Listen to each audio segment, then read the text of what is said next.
အေးမပါတဲ့အရာတွေနဲ့သာအချိန်ကုန်ပြီးမနေမိဖို့တတိထားကြရမှာဖြစ်တယ်ပေါ့လူတိုင်းဟာဘဝရလာတဲ့အကျိုးမြတ်ရှိသွားကြတာမဟုတ်ဘဲနဲ့ဘဝကိုအကြောင်းပြုပြီးတော့အဆိုးနဲ့ကြုံတွေ့သွားကြတဲ့ပုဂ္ဂိုလ်တွေလည်းမြောက်များစွာရှိတယ်ဘဝကိုအကြောင်းပြုပြီးတော့ကောင်းကျိုးချမ်းသာတွေရသွားတဲ့ပုဂ္ဂိုလ်တွေလည်းရှိတယ်အဲ့ဒီထဲမှာမိမိကိုယ်ကိုမိမိဆန်းစစ်လေးလာပြီးရလာတဲ့ဘဝမှာအဆိုးတွေနဲ့ဒုက္ခရောက်သွားတဲ့ဘဝမျိုးမရဖို့မိမိကိုယ်တိုင်လုပ်ကြရမယ်ကောင်းကျိုးချမ်းသာတွေမရဘဲနဲ့ဘဝတစ်ခုဆုံးသက်သွားမယ်ဆိုလို့ရှိရင်ဆုံးရှုံးနစ်နာမှုကအမှန်မှကြီးမားတယ်ဘဝရတဲ့အခါမှာရှောင်ရံနဲ့ဆောင်ရံဆိုတာအမြဲတမ်းနှစ်ခုတွန်းတွဲပြီးတော့သာနေတာဖြစ်တယ်မလို့ရမှာနဲ့လို့ရမှာမလို့ရမှာကိုရှောင်ဖို့နဲ့လို့ရမှာလုပ်ဖို့မလို့ရမှာကိုမြတ်စွာဘုရားကအကုသိုလ်လို့ဟောကြားတာပဲဖြစ်တယ်လို့ရမှာကြတော့ကုသိုလ်လို့ဟောကြားတာဖြစ်တယ်ကုသိုလ်အကုသိုလ်လို့ကြားလိုက်တာနဲ့ဘာသာတရားလို့လည်းစိတ်ထဲမှာအောင်းမိမသွားနိုင်ဘူးဒါကသဘာဝတရားလို့ဆိုလို့ရပေါ့နော်ကိုစားတဲ့အစားအစာသည်ပင်မစားရမယ့်ဟာနဲ့စားရမှာနှစ်ခုရှိတာပဲလေ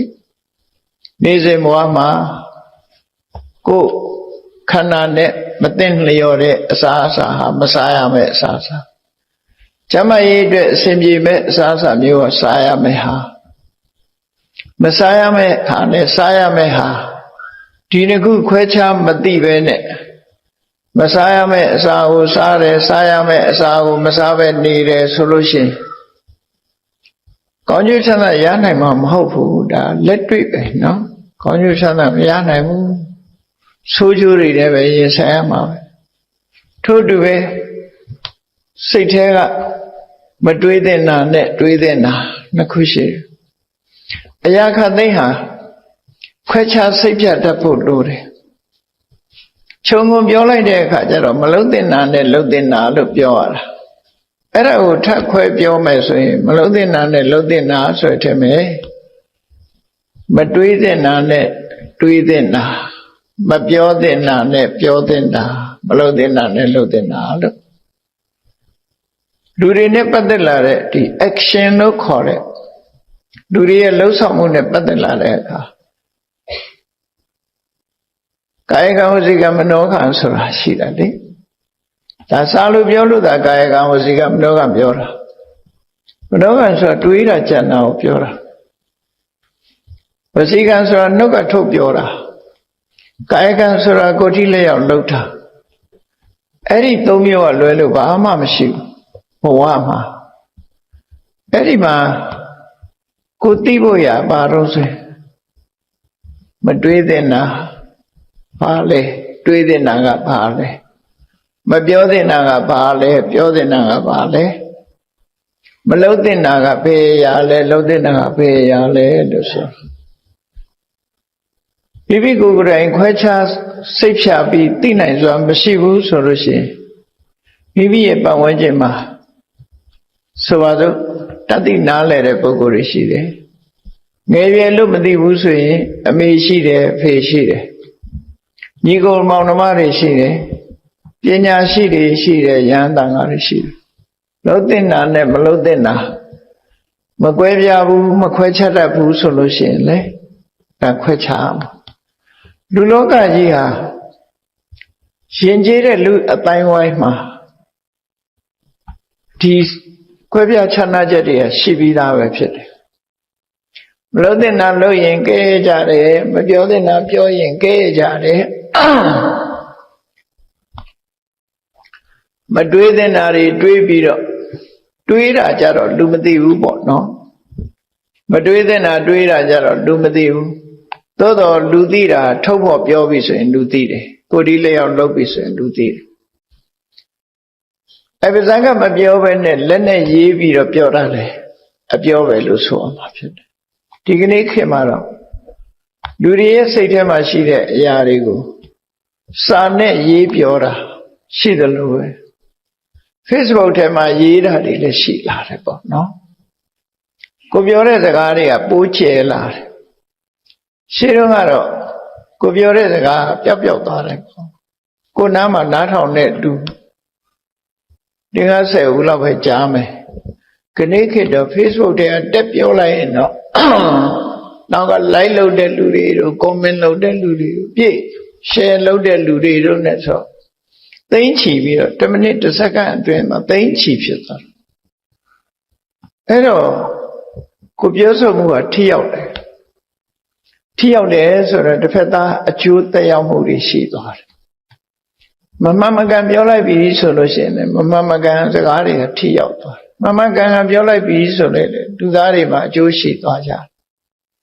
အဲ့ဒါကြောင့်မို့လို့ကိုယ့်ရဲ့နေ့စဉ်ဘဝမှာ analyze လုပ်တဲ့ခေါ်တာခွဲခြားစိတ်ဖြတ်တတ်ရမယ်ဝေဖန်ခွဲခြားတတ်ရတွေးတဲ့အရာလားမတွေးတဲ့အရာလားတွေးတဲ့အရာကဘာလဲမတွေးတဲ့အရာကဘာလဲပြောတဲ့အရာလားမပြောတဲ့အရာလားပြောတဲ့နာကဘာလဲမပြောတဲ့နာကဘာလဲလှုပ်တဲ့အရာလားမလှုပ်တဲ့အရာလားမလှုပ်တဲ့အရာကဘာလဲလှုပ်တဲ့နာဘာလဲလို့ဆိုဘာကြောင့်ဒီလိုတွေးရတယ်လဲလို့ဆိုရင်မပြောတဲ့နာမတွေးတဲ့နာကိုတွေးမိပြီမလှုပ်တဲ့မပြောတဲ့နာကိုပြောမိပြီမလှုပ်တဲ့နာကိုလှုပ်မိပြီဆိုရင်ဒီတိုင်းနဲ့နေမှာမဟုတ်ဘူးပြဿနာနောက်ကလိုက်လာပြဿနာနောက်ကလိုက်လာပြဿနာဆိုတာဒုက္ခပေးမဲ့အရာပဲနော်ကိုလုံးလိုက်တဲ့အလုပ်တစ်ခုတည်းနောက်ကဒုက္ခပေးမဲ့ဟာတန်လန်းကြီးလိုက်နေဘယ်ရပဲဖြစ်ဖြစ်အဲ့ဒါမျိုးပေါ့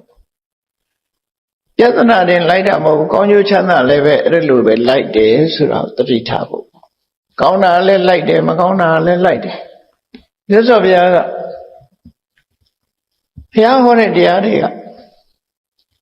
မြတ်စွာဘုရားကဓမ္မပဒမှာဟောထားတယ်ဘုရားဟောတဲ့တရားတွေကလူသားတွေရဲ့ဘဝနဲ့အဝင်ခွင်ချဟောထားတာဖြစ်လို့သုံးမရတဲ့ဘာသာတရားလည်းမဟုတ်ဘူးသုံးမရတဲ့အဆုံးအမတရားလည်းမဟုတ်ဘူးနေ့စဉ်ဘဝမှာတန်ဖိုးရှိတဲ့အဆုံးအမတရားတွေဖြစ်လို့လိုက်နာကျင့်သုံးမယ်ဆိုရင်လိုက်နာကျင့်သုံးတော့အကျိုးသက်ရောက်တယ်။ဘာနဲ့တူတော့ဆိုရင်မြတ်စွာဘုရားတရားတော်တွေဟာဆေးဝါးနဲ့လာတဲ့တူတယ်။ဆေးဆိုတဲ့နေရာမှာအင်အားကိုဖြစ်စေတတ်တဲ့ဆေးရှိတယ်။ယောဂကိုပျောက်စေတတ်တဲ့ဆေးရှိတယ်။ယောဂကိုပျောက်စေတတ်တဲ့ဆေးကလည်းယောဂကိုပျောက်ခဲစေတတ်တယ်။အင်အားဖြစ်စေတတ်တဲ့ဆေးကလည်းဒီဆေးတောက်ရင်အင်အားတွေဖြစ်လာတယ်မြတ်စွာဘုရားရဲ့အဆုံးအမတရားတော်တွေဟာဒီတိုင်းပါပဲဆေးဒီတောင်းတဲ့ပုဂ္ဂိုလ်အတွက်အကျိုးသက်ရောက်တယ်လို့မြတ်စွာဘုရားတရားတော်တွေကလည်းလိုက်နာကျင့်သုံးတဲ့ပုဂ္ဂိုလ်အတွက်မှာအကျိုးသက်ရောက်မှုဖြစ်တယ်မလိုက်နာဘူးဆိုရင်ကတော့အကျိုးသက်ရောက်မှုမရှိဘူးဆေးကလည်းမတောက်ရင်ကိစ္စမရှိဘူးပလင်းနဲ့ထည့်ခေါင်းရင်ထားကိစ္စမရှိဘူးနော်အာသီလေးဖတ်ရုံနဲ့တော့အားမရှိဘူးပေါ့နော်ဒီဆေးလေးတောင်းလို့ဘာဖြစ်တယ်ဆိုတာမတောက်ပဲနေမဖြစ်ယောဂပျောက်တဲ့ဆေးဆိုလို့ရှိရင်လေဒီဆေးလေးမတောက်ဘူးဆိုရင်ယောဂပျောက်ဘူးဆိုလိုတာကကိုယ်ဒီလျောက်လုံးမှအကျိုးသက်ရောက်မှုရှိတယ်အဲ့ဒါကိုမြတ်စွာဘုရားကပฏิပဒါလို့ခေါ်တယ်လက်တွေ့ကျင့်သုံးတာကိုပฏิပဒါလက်တွေ့အသုံးချရဆေးရလည်းပဲလက်တွေ့သုံးတဲ့အခါမှာအကျိုးသက်ရောက်မှုဖြစ်ပေါ်စေသလိုပဲမြတ်စွာဘုရားအဆုံးအမတရားတော်ကိုလက်တွေ့ကျင့်သုံးလိုက်တာအဲ့တော့အဆုံးအမဆိုတာကိုနှစ်ခုခွဲလိုက်တဲ့အခါမှာဘာတွေဆုံးမတာတော့လို့သိချင်တယ်ဆိုရင်မလုံးရမှနဲ့လုံးဝမှဒီနှစ်ခုပဲရှိတယ်ဘုရားရဲ့အဆုံးအမအချင်းချုပ်ပြောပါဆိုရင်မလုံးရမှနဲ့လုံးအောင်မလုံးသင့်နာနဲ့လုံးသင့်နာဒီနှစ်ခုခွဲခြားဟောတယ်ဒါဖြင့်မလုံးသင့်ဘူးဆိုတာဘုရားမကြိုက်လို့လားသူမကြိုက်လို့လားဒ ဒီလိုအဓိပ္ပာယ်မရဘူးမြတ်စွာဘုရားဟောတဲ့မလုတ်သင့်ဘူးဆိုတာဘာကြောင့်မလုတ်သင့်တယ်လဲအပြစ်ရှိပြီးဆိုးကျိုးကိုဖြစ်စေတာမလုတ်သင့်ဘူးဆိုပါတော့ဒီအစာမစားသင့်ဘူးဆိုတာဘာလို့မစားသင့်တာတော့မေးဒီအစာစားရင်ဝန်းလျှောမယ်ဘိုင်းနာမယ်ယောဂတိုးမယ်စီးကျိုးရှင်းစီးကျိုးတက်မယ်ဒီသွေးတို့ရှိတဲ့လူကသွေးတို့ pressure တက်မယ်ဆိုအဲ့ဒါမျိုးကိုမစားသင့်ဘူးလို့ဆိုလိုတာမလုတ်သင့်ဘူးဆိုတာမြတ်စွာဘုရားဟောတဲ့မလုတ်သင့်ဘူးဆိုတာလေလုတ်ပြီးဆိုရင်ဆိုးကျိုးတွေပြဿနာတွေနောက်ကလာမယ်လို့ဆိုလိုတယ်လုတ်ကြည့်မယ်ဆိုရင်တကယ်လာမှာပဲလေဆိုးကျိုးကိုလာစေတတ်တဲ့အလုပ်တွေမလုပ်နဲ့ကောင်းကျိုးချမ်းသာကိုဖြစ်ပေါ်စေတတ်တဲ့အရာတွေကလုတ်တဲ့အရာဖြစ်တယ်နော်အဲ့တော့လုတ်တဲ့အရာကိုလုပ်လိုက်ပြီဆိုရင်ကောင်းကျိုးချမ်းသာရလာတယ်အဲ့တော့ဒီအဆုံးအမတစ်ခုတည်းကိုကလုတ်တဲ့နာနဲ့မလုတ်တဲ့နာဆိုတာမှာမလုတ်တဲ့နာကိုလုပ်လို့ရှိရင်လည်းဒုက္ခရောက်တယ်လုတ်တဲ့နာကိုလုပ်မယ်ဆိုရင်လည်းချမ်းသာဒုက္ခရနိုင်တယ်ဆိုတာလူလောကကြီးမှာကိုကဒီအချက်နှစ်ချက်ဟာဘယ်အခါပဲဖြစ်ဖြစ်ရွေးချယ်လိုက်တာကျင့်သုံးရမယ့်အချက်နှစ်ချက်ပဲဖြစ်တယ်နေ့စဉ်ဘဝတာမန်ကိစ္စလေးတစ်ခုပေါ့ဒီတိုင်းပဲရှိတယ်လောကမှာဘာသာတရားလို့ဆိုတာတွေဟာဆုံးမတာမြတ်စွာဘုရားရဲ့အဆုံးအမတွေကိုဘာသာတရားလို့ခေါ်ခြင်းခေါ်မခေါ်ခြင်းဘူးဆိုရင်လူတွေရဲ့သဘာဝတရားတွေကိုထုတ်ဖော်ပြီးတော့ထိုသဘာဝတရားတွေကိုလုံးတဲ့နာနဲ့မလုံးတဲ့နာခွဲခြားပြောရတာဖြစ်တယ်ဘုရားသခင်ကမလည်းမဟုတ်ဘူးနော်မားတယ်ဘုရားသခင်လည်းမဟုတ်ဘူးဆုတောင်းလို့လည်းပဲဆုတောင်းလို့နဲ့ဘုရားကဆုချမှာမဟုတ်ဘူးလို့ဆိုလို့နော်ကိုလို့ရတာဘုရားဆုချတာမဟုတ်အဲ့တော့တခြားဘာသာတွေနဲ့မတူဘူးဆိုတော့သတိထားဖို့လိုတယ်ပေါ့ဒါဖြင့်လူတွေကဘာလို့တူတွေထင်းနေကြတော့ဆိုလူအလုံးဟာနတ်ကိုးကွယ်တဲ့ဘာသာကနေပြောင်းလဲလာကြတာလေနတ်ကိုးကွယ်တယ်ဆိုရဲနတ်စီကတခုရဖို့မျှော်လင့်နေကြတာတွေဒါဖြစ်တယ်ပေါ့အခုကိုမသိတဲ့အခါဗီရင်ဆရာသွားအကိုပြန်ဗီရင်ဆရာကဘာလှူလိုက်ဆိုရင်အဲ့သွားလှူတခါတော့ငယ်ငယ်တော့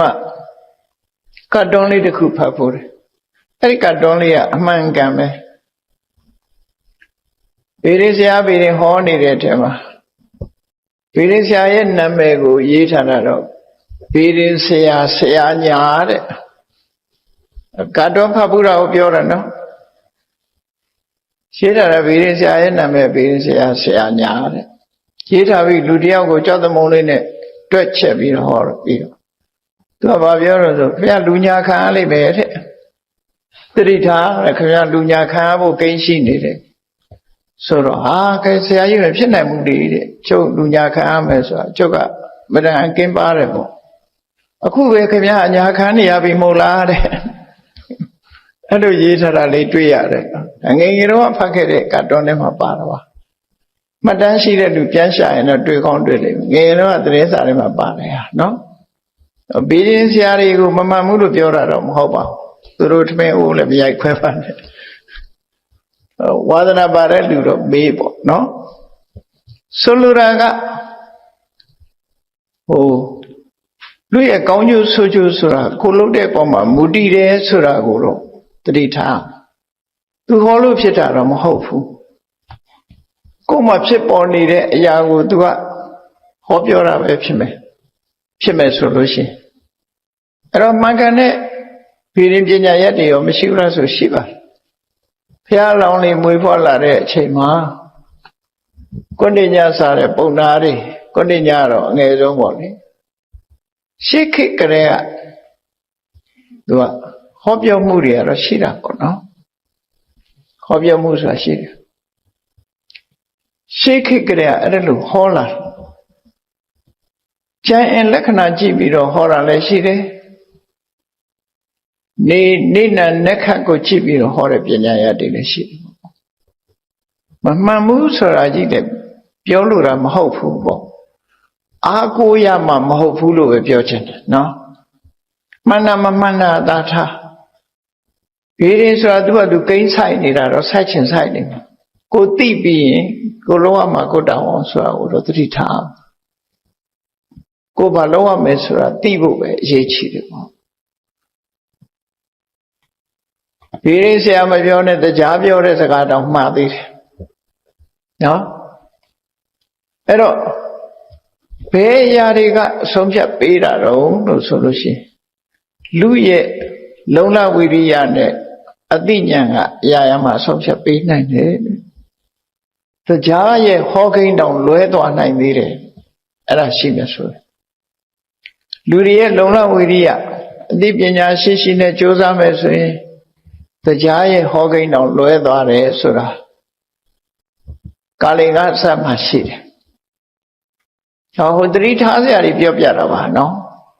ဆွဲလည်းမကြည့်ကြဘူးသတိထားစရာကိုပြောပြကာလင်္ဂမင်းနဲ့အတ္တကမင်းစစ်ခင်းကြတဲ့အခါမှာကာလင်္ဂမင်းကစစ်သားဥယျာဉ်1000ရှိတယ်အတ္တကမင်းက1000ပဲရှိတယ်ဒီမင်းနှစ်ပါးစစ်ထိုးကြတော့မယ်ဘယ်သူနိုင်မလဲလို့ဆိုကာလင်္ဂမင်းနိုင်မှာပေါ့စစ်အင်အားကောင်းတော့ဟုတ်သူအတ္တကမင်းရှုံးမယ်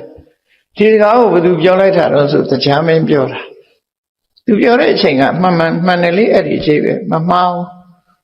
ကာလင်္ဂမင်းနိုင်မယ်အတ္တကမင်းရှုံးသို့တော့အဲ့ဒီအဖြေကို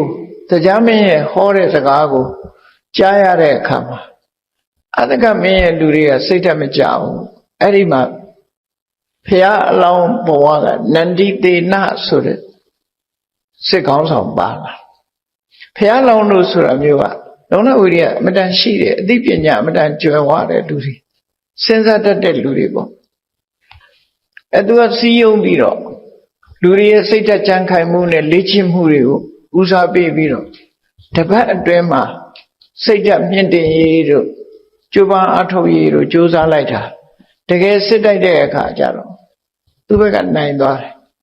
ကာလင်္ဂဘက်ကဘာလို့ရှုံးသွားတော့ဆိုဒုနိုင်မှာဟေးဆိုပြီးတော့လူတွေမစည်းယုံကြတော့ဒါပဲသူတို့ရှုံးတာအဲ့ဒါကြောင့်ရှုံးမစည်းယုံမှုမလေ့ကျင့်မှုတကယ်ရင်ဆိုင်တွေ့တဲ့အခါဖေဥပရဲ့ပြုတ်ပွဲပြီးတော့ရှုံးသွားတယ်သူတို့အနည်းချုပ်ကတော့အဲ့ဒီမှာတရားမင်းဟောကိန်းမှားသွားတော့တရားကြီးဝိုင်းဆက်ခံရတာပေါ့အမှန်တော့တရားပြောလို့ရှုံးတာလည်းမဟုတ်တရားပြောလို့နိုင်တာလည်းမဟုတ်ဘူးဆိုတော့သတိထားဖို့လိုအဲ့တော့ဘေးရင်ဆရာဟောလို့ဆောင်ဝဲအောင်တာလည်းမဟုတ်ဘူးဘေးရင်ဆရာပြောလို့ဆောင်ဝဲကြတာလည်းမဟုတ်ဘူးအဓိကတော့ကိုယ့်ပေါ်မှာမူတည်တယ်ဆိုတဲ့စကားလုံးမှတ်သားထားဖို့လိုအပ်တယ်ပေါ့နော်အဲ့ဒီမှာတရားမင်းကယသိကြီးစီပြောခဲ့တာယသိကနေတဆင့်ကြားတာနောက်တရားမင်းလာတဲ့အခါကျတော့ယသိကသူ့လည်းနမပြတ်တယ်ပေါ့နမပြတ်တော့ယသိကအဲ့ဒီထဲမှာပြောတယ်တရားရမင်းနဲ့ဘာလို့လိန်ရတာတော့တဲ့အခုကာလင်္ဂမင်းနိုင်မယ်ပြောရရှုံးသွားပြီတဲ့အတ္တကနိုင်သွားပြီစစ်ပွဲကြီးပြီးသွားပြီဆိုတော့တရားမင်းပြောတဲ့စကားရှင်းရှင်းလေးဒေဝနာဣတယန္တိပုရိသပရကမတ္တလုံလဝိရိယနဲ့ကြိုးစားအထုတ်တဲ့လူကိုသူတို့ဘယ်တော့မှအပြစ်မတင်ဘူးတဲ့သူတို့ကြိုးစားလို့နိုင်တာတဲ့ရောင်းရမဖြစ်ဘူးနော်ကြိုးစားအထုတ်မယ်ဆိုရင်တရားဟောကိန်းထုတ်တာတောင်မှလွဲသွားနိုင်သေးတယ်လို့ဒီလိုမှတ်သားရမှာဖြစ်တယ်ပေါ့နော်ဘေးရင်ဆိုတာလည်းအဲ့တိုင်းပဲဘေးရင်ကိုဥတီပြောတာမဟုတ်ဘူးဘုံဘုံအားလုံးဟာဘေးရင်ပေါ်မှာလမ်းမဆုံးညံ့နဲ့လို့ဆိုချင်တယ်ပေါ့နော်လှုပ်တင်တာနဲ့မလှုပ်တင်တာကိုယ့်ကိုသိရသိပြီးတော့မလှုပ်တင်တာရှောင်ဖို့နဲ့လှုပ်တင်တာလှုပ်ဖို့ဟာဒါအရေးကြီးဆုံးပဲလို့ဆိုကိန်းခန်းဆိုတာမှန်တာတွေကသူ့နည်းသူ့ဟန်သူ့ပညာရက်ကမှန်တာတွေလည်းရှိတယ်မှန်တာတွေရှိတယ်နမိတ်ကောက်တဲ့အတတ်နဲ့ဟောရတော့မှပဲမှန်တာမျိုးရှိတယ်စာထဲမှာမှတ်တမ်းတင်ထားတာရှိတယ်နမိတ်ဖတ်တဲ့ဆရာနမိတ်ဆိုတာအခုကဗမာပြည်မှာတော့အတိတ်စိမ့်ကောက်တယ်လို့ခေါ်တယ်သူ သူသွားမေးတဲ့အချိန်မှာသူကဟိုကြည့်ကြည့်လိုက်ပြီးတော့သူမျက်စိထဲမှာတမ်းမိတာနဲ့ကောက်ဟောတာမှန်းနေတတ်တယ်အတိတ်ကောက်တာပေါ့နော်လူတယောက်မှာအတိတ်ကောက်တယ်အဲ့ဒီအတိတ်ကောက်တဲ့နည်းပညာဗမာခေတ်ကလည်းပဲဟိုရင်းပေါ့ဗမာပြည်နေလက်တက်ကလေစနီးတို့တပေါင်းတို့တိုက်တို့ဆိုတာရှိတယ်လေဒါတွေလိုက်ပြီးစနေနာရာတွေရှိတယ်လေစနေနာရာတွေရှိတယ်ဒီပညာခေတ်မြို့တဲတော့မယ်ဆိုလဲစနေနာရာရှိတယ်နောက်အတိတ်ကောက်တာတွေရှိတယ်အင်းဝမြို့ကိုတဲတဲ့သရိုးမင်းများအဲ့ဒီမှာသူနန်းတဲ့အခါမှာထူးထူးခြားခြားပြောလိုက်တဲ့စကားတရိတရင်ဆိုတဲ့စကားလုံးကိုပြောလိုက်တယ်အဲ့လိုပြောလိုက်တဲ့အခါကျတော့ဖေရင်ဆရာတွေကပြောတယ်ဒီမင်းကနန်းဆန်သက်က3နှစ်ပဲတရိဆိုတာ3ခုပဲလေတော့သူပြောလိုက်တာမှားလားဆိုမမှားဘူး3နှစ်နဲ့သူနဲ့ရဆန်သွားဒီလိုသူတို့အတိတ်ကောက်တာစာထဲမှာပါတဲ့အတိတ်ကောက်တဲ့နည်းပညာတစ်ခုရှိတယ်။ဘာလို့ဆိုအတိတ်ကောက်တဲ့နမိတ်ကျမ်းအတက်ဆရာကိုဘုရင်ကြီးကစမ်းသပ်တဲ့အနေနဲ့မေးတာသူ့လက်ထဲမှာလက်သီးထဲမှာပစ္စည်းတစ်ခုဆုပ်ထားတယ်။ဆုပ်ထားပြီးတော့ကဲမင်းအတိတ်ကောက်ဆန်ငါလက်ထဲပါရှိတယ်။လက်သီးဆုပ်လေးနဲ့ပြငါလက်ထဲပါရှိတယ်ပြောစမ်းအတတ်ဟောဆိုတော့ခေတိကျသူပဲမြင်ရမှာတော့နမိတ်ကျမ်းတတ်တယ်လို့ဒါပေမဲ့သူကဒီအနိပါမှာဘာဖြစ်ဖြစ်ရှိတယ်လိုက်ကြည့်တယ်လိုက်ကြည့်တဲ့အခါအိမ်မြောင်ကပိုးကောင်လေးကိုဖမ်းလိုက်တဲ့အခါကျတော့လွတ်သွားတယ်လွတ်သွားတာကိုပါဠိလိုကမုဒ္ဒလို့ပြောတယ်မြန်မာစကားနဲ့ဆိုရင်တော့အဓိပ္ပာယ်မှားမှာပေါ့နော်လွတ်သွားတာကိုပါဠိလိုမုဒ္ဒလူတွေဒီတမိုးထားကြတဲ့ပလဲကိုလည်းမုဒ္ဒလို့ခေါ်တယ်မုဒ္ဒဆိုတာပလဲအဲ့တော့သူကတော့ပိန်ညောင်ကအိမ်ညောင်ကဖမ်းတဲ့ဟာကိုလွတ်သွားတာကိုကြည့်ပြီးတော့မုဒ္ဒလို့ပြောလိုက်တယ်မုဒ္ဒလို့ပြောတော့ဘုရင်ကြီးလက်ထဲဆုပ်ထားတာလည်းပလဲလုံးဖြစ်နေတယ်အမှန်တော့ဒီတစ်ခုပလဲဖြစ်နေမုဒ္ဒဆိုဒါပေမဲ့ဘုရင်ကြီးအထမေးအေးဟုတ်ပြီဘယ်နှလုံးလဲကွာငါလက်ထဲဆုပ်တာဘယ်နှလုံးလဲဆိုအဲ့ဒီနမိတ်ကျမ်းတတ်ဆရာနားဆွင့်ပြီးဟိုကြည့်နားထောင်လိုက်တဲ့အချိန်အဲ့ဒီအချိန်လေးမှာသူ့နားထဲမှာကြက်က3ခွန်းဆင့်ပြီးတော့တွန်လိုက်တယ်အဲ့ဒီအတန်ကြားလိုက်တဲ့အခါကျသူက3ခုဆိုပြောလိုက်တယ်ဘလဲရလဲ3လုံးမှန်သွားရအဲ့ဒါလို့မှန်တာမျိုးတွေလည်းရှိတယ်လို့ဆိုတယ်နော်အဲ့တော့ဒီမှန်ခြင်းမမှန်ခြင်းဟာကိုယ့်အတွက်ဘာဆိုင်လဲဘာမှမဆိုင်သူ့တဘာဝကမှန်နေတာအဲ့တော့ကိုလုံးရမယ့်အလုပ်ကတခြားစီရှိဒါကြောင့်မို့မြတ်စွာဘုရားကျတော့ဒီအနိတ္တရာပိုင်းကိုဟောတဲ့အခါမှာမြတ်စွာဘုရားကဟောတယ်နက္ခတံပฏิမာနန္တံအထောပါလံဥပိ္ပစကာဒီနေ့လက်ခမကောင်းသေးဘူးလက်ပြန်မှကောင်းမယ်လို့ရွှေ့နေမယ်ဆိုရင်မင်းအကျိုးစီးပွားတွေလက်လွတ်သွားနိုင်တယ်ကိုလိုချင်တာရခြင်းဒီကိုယ့်အတွက်လက်ခကောင်းမယ်လိုချင်တာရဖို့အတွက်ကြိုးစားရမယ်ဆိုလို့တယ်ပေါ့နော်ရဖို့ကအရေးကြီးတယ်လို့ဆိုလို့တယ်ပေါ့အဲ့တော့မြတ်စွာဘုရားရဲ့အဆုံးအမတွေမှာဓာရီပေါ်မှာဆွဲလန်းမနေနဲ့ကိုလုံးရမယ့်အလုပ်ကိုလုပ်ရမယ့်အလုပ်ဆိုတာပါလဲဆိုရင်ရှောင်ရံနဲ့ဆောင်ရံဒီနှစ်ခုပဲရှောင်ရမယ့်ဟာကိုရှောင်ရမယ်လုပ်ရမယ့်ဟာကိုလုပ်ရမယ်အဲ့ဒီနှစ်ခုကိုမြတ်စွာဘုရားဒီမှာသုတ္တနှစ်ခုဟောထားတာလေးတွေကိုမြတ်စွာဘုရားရဲ့အဆုံးအမတစ်ခုအနေနဲ့မှတ်သားထားကြဖို့ပေါ့နော်သုတ္တနှစ်ခုတစ်ခုရဲ့မြတ်စွာဘုရားဟောလို့ရှိရင်အစုံလိုက်ဟောတယ်အဆိုးနဲ့အကောင်မလုတ်သင်တာနဲ့လုတ်သင်တာနော်မင်္ဂလာတုတ်မှာကြည်လေ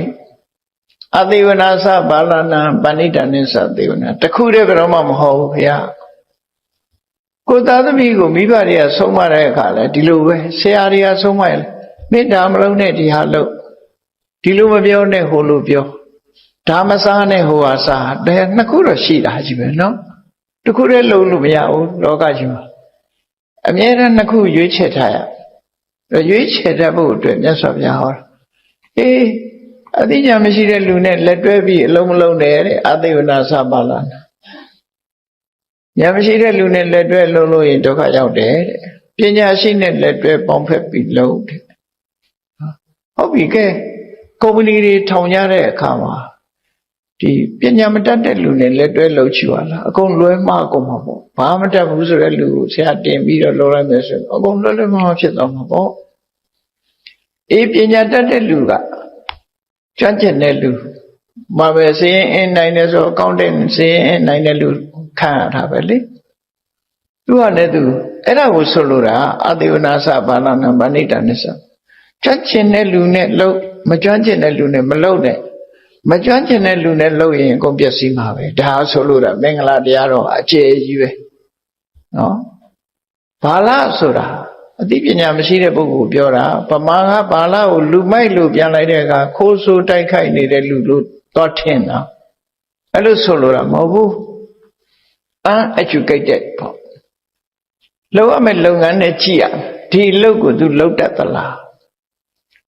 ဒီအလုပ်ကိုလုပ်တတ်တဲ့လူနဲ့တွဲလို့မလုပ်တတ်တဲ့လူနဲ့တွဲမလုပ်နဲ့မလုပ်တတ်တဲ့လူနဲ့လုပ်ရင်ပျက်စီးမှာပဲဟုတ်မောဖုတ်တာတော့မဖုတ်တတ်တဲ့လူဖုတ်ခိုင်းကြည့်တူးကုန်မှာပဲဖုတ်တတ်တဲ့လူဖုတ်မှာဟင်းအောင်မချက်တတ်တဲ့လူချင်းပြက်သွားမှာပဲလေအဲ့ဒါပေါ့ဘယ်ရပဲဖြစ်ဖြစ်တတိနာလဲတဲ့လူကိုပဏိတသူ့လုပ်ငန်းဆိုင်ရာတတိနာလဲတဲ့ပုဂ္ဂိုလ်ပဏိတအဲ့ဒါနဲ့တွဲလို့သူတို့ဆိုအဲ့ဒီမှာလည်းပဲနှစ်ခုဟောတဲ့အခါမှာတတိထားเสียမလုပ်ရမှနဲ့လုပ်ရမှမလုပ်ရမယ့်ဟာကိုအရင်ပြောတယ်လုပ်ရမှာကိုနောက်ပြောတယ်ဒါကြောင့်မို့အခုဟောမဲ့သုတ်တံမှာလည်းပဲဒီဘဝမှာအရေးပါတဲ့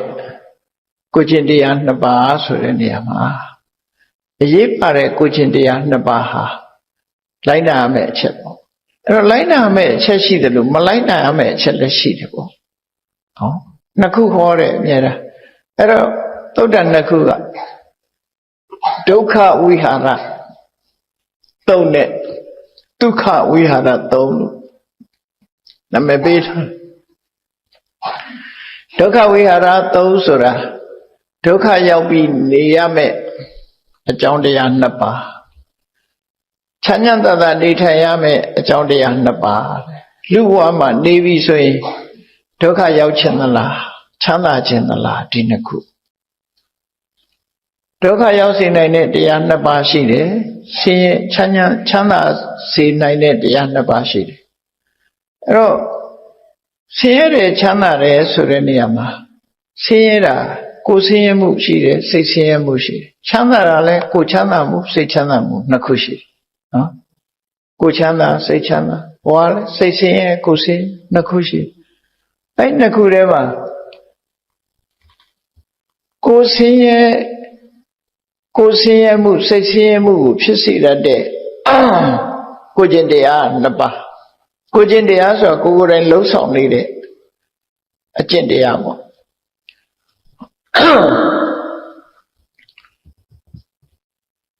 ချမ်းသာခြင်းရဲ့အကြောင်းဖြစ်တဲ့ကိုကျင့်တရားလည်းနှစ်ပါးမလုပ်ရမှနဲ့လုပ်ရမှကိုဒီသုတ်တံနှစ်ခုတွဲပြီးတော့မြတ်စွာဘုရားဟောပေးထားအဲ့ဒီမှာတရားကလွယ်လွယ်လေးရရိုးရိုးရှင်းရှင်းလေးလူတိုင်းလိုက်နာမဲ့အချင်းအဲ့တော့ဒုက္ခရောက်စေနိုင်တဲ့ကိုကျင့်တရားကကိုလုံနေတဲ့တရားနှစ်ခုရှိတယ်ချမ်းသာစေနိုင်တဲ့နေထိုင်နည်းကနှစ်ခုရှိတယ်တဲ့အဲ့နှစ်ခုထဲမှာရွေးချယ်ပြီးတော့ဒုက္ခရောက်မဲ့နေနည်းမျိုးမနေနဲ့ချမ်းသာမှုကိုရစေနိုင်တဲ့နေနည်းမျိုးနဲ့နေဖို့လို့ဆိုလိုတယ်ပေါ့နော်အဲ့ဒီနှစ်ခုဟာအရေးပါတယ်ပေါ့လူဘဝမှာအရေးပါဒါပြင်အဲ့ဒီနှစ်ခုကဘာလဲလို့ဆိုလို့ရှိရင်ဒီနေရာမှာမြတ်စွာဘုရားကနံပါတ်1ကဒီဣန္ဒရိယေတုအကုဋ္ဌထွာရတာဣန္ဒရိယေတု မျက်စိနာနာလျာကာယမနလို့ဆိုတဲ့ဣန္ဒြေ6ပါးမှာဂုဋ္ဌဒွါရတယလုံလုံချုံချုံထိမ့်သိမ့်နိုင်စွမ်းရှိတယ်ဆိုတဲ့ကိုချင်းတရားနောက်တစ်ခုကဂုဋ္ဌဒွါရတယအဲ့ဒီမှာ negative နဲ့ပြောတာနဲ့ positive နဲ့ပြောတာနှစ်ခုဣန္ဒြိယေသူအဂုဋ္ဌဒွါရတယဣန္ဒြေ6ပါးတကားမလုံခြုံတာကတစ်ခု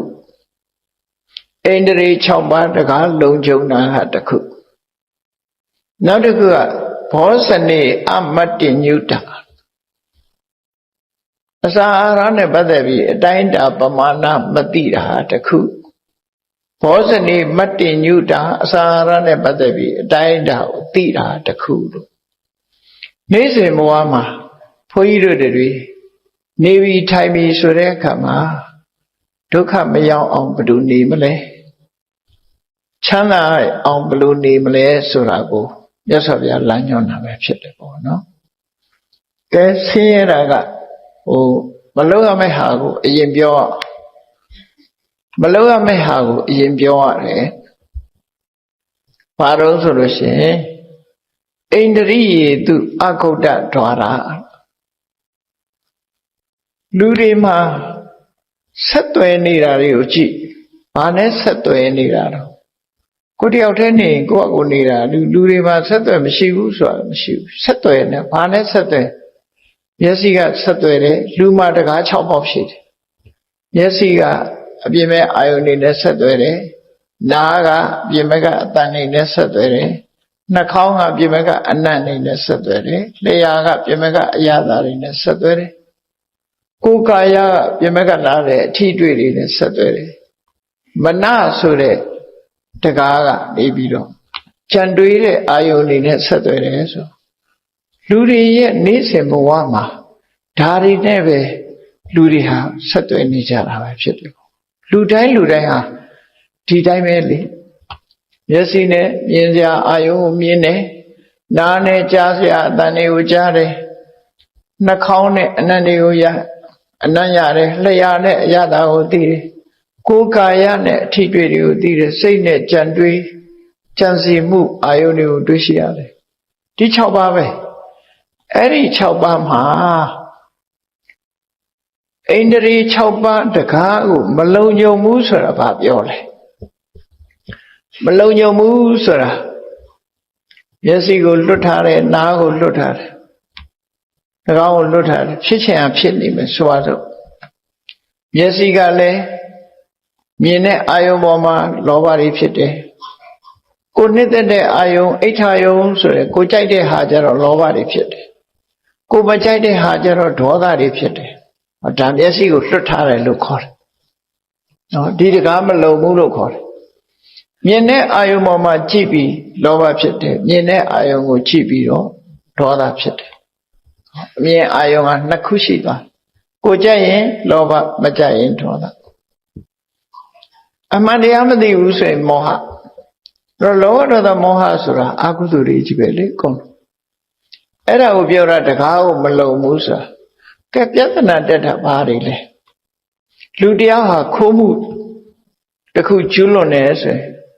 သူမျက်စိနဲ့ကြည့်တယ်ဘာဘယ်ဟာကိုသူကြိုက်တာလဲဆိုနော်ရွှေဆိုင်ဝင်ပြီးလူမယ်ဆိုရင်ဘယ်ဆိုင်ကနေသွားလို့လွယ်မယ်ဘယ်ဆိုင်ဘယ်ရွှေတုံကဘလောက်တန်တယ်ဆိုတော့သူလေးလာထားအဲ့မျက်စိကမြင်တဲ့အပေါ်မှာသူကြိုက်တာကိုသူရအောင်လုပ်တယ်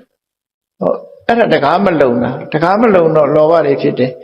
အဲ့ဒီလောဘဖြစ်မှုကိုအကြောင်းပြုပြီးတော့ပြစ်မှုတစ်ခုကျူးလွန်သွားတယ်ဒီလိုဆွလို့တာနော်ပြစ်မှုတစ်ခုကျူးလွန်တော့မကျေနပ်ဘူးဆိုလို့ရှိရင်လည်း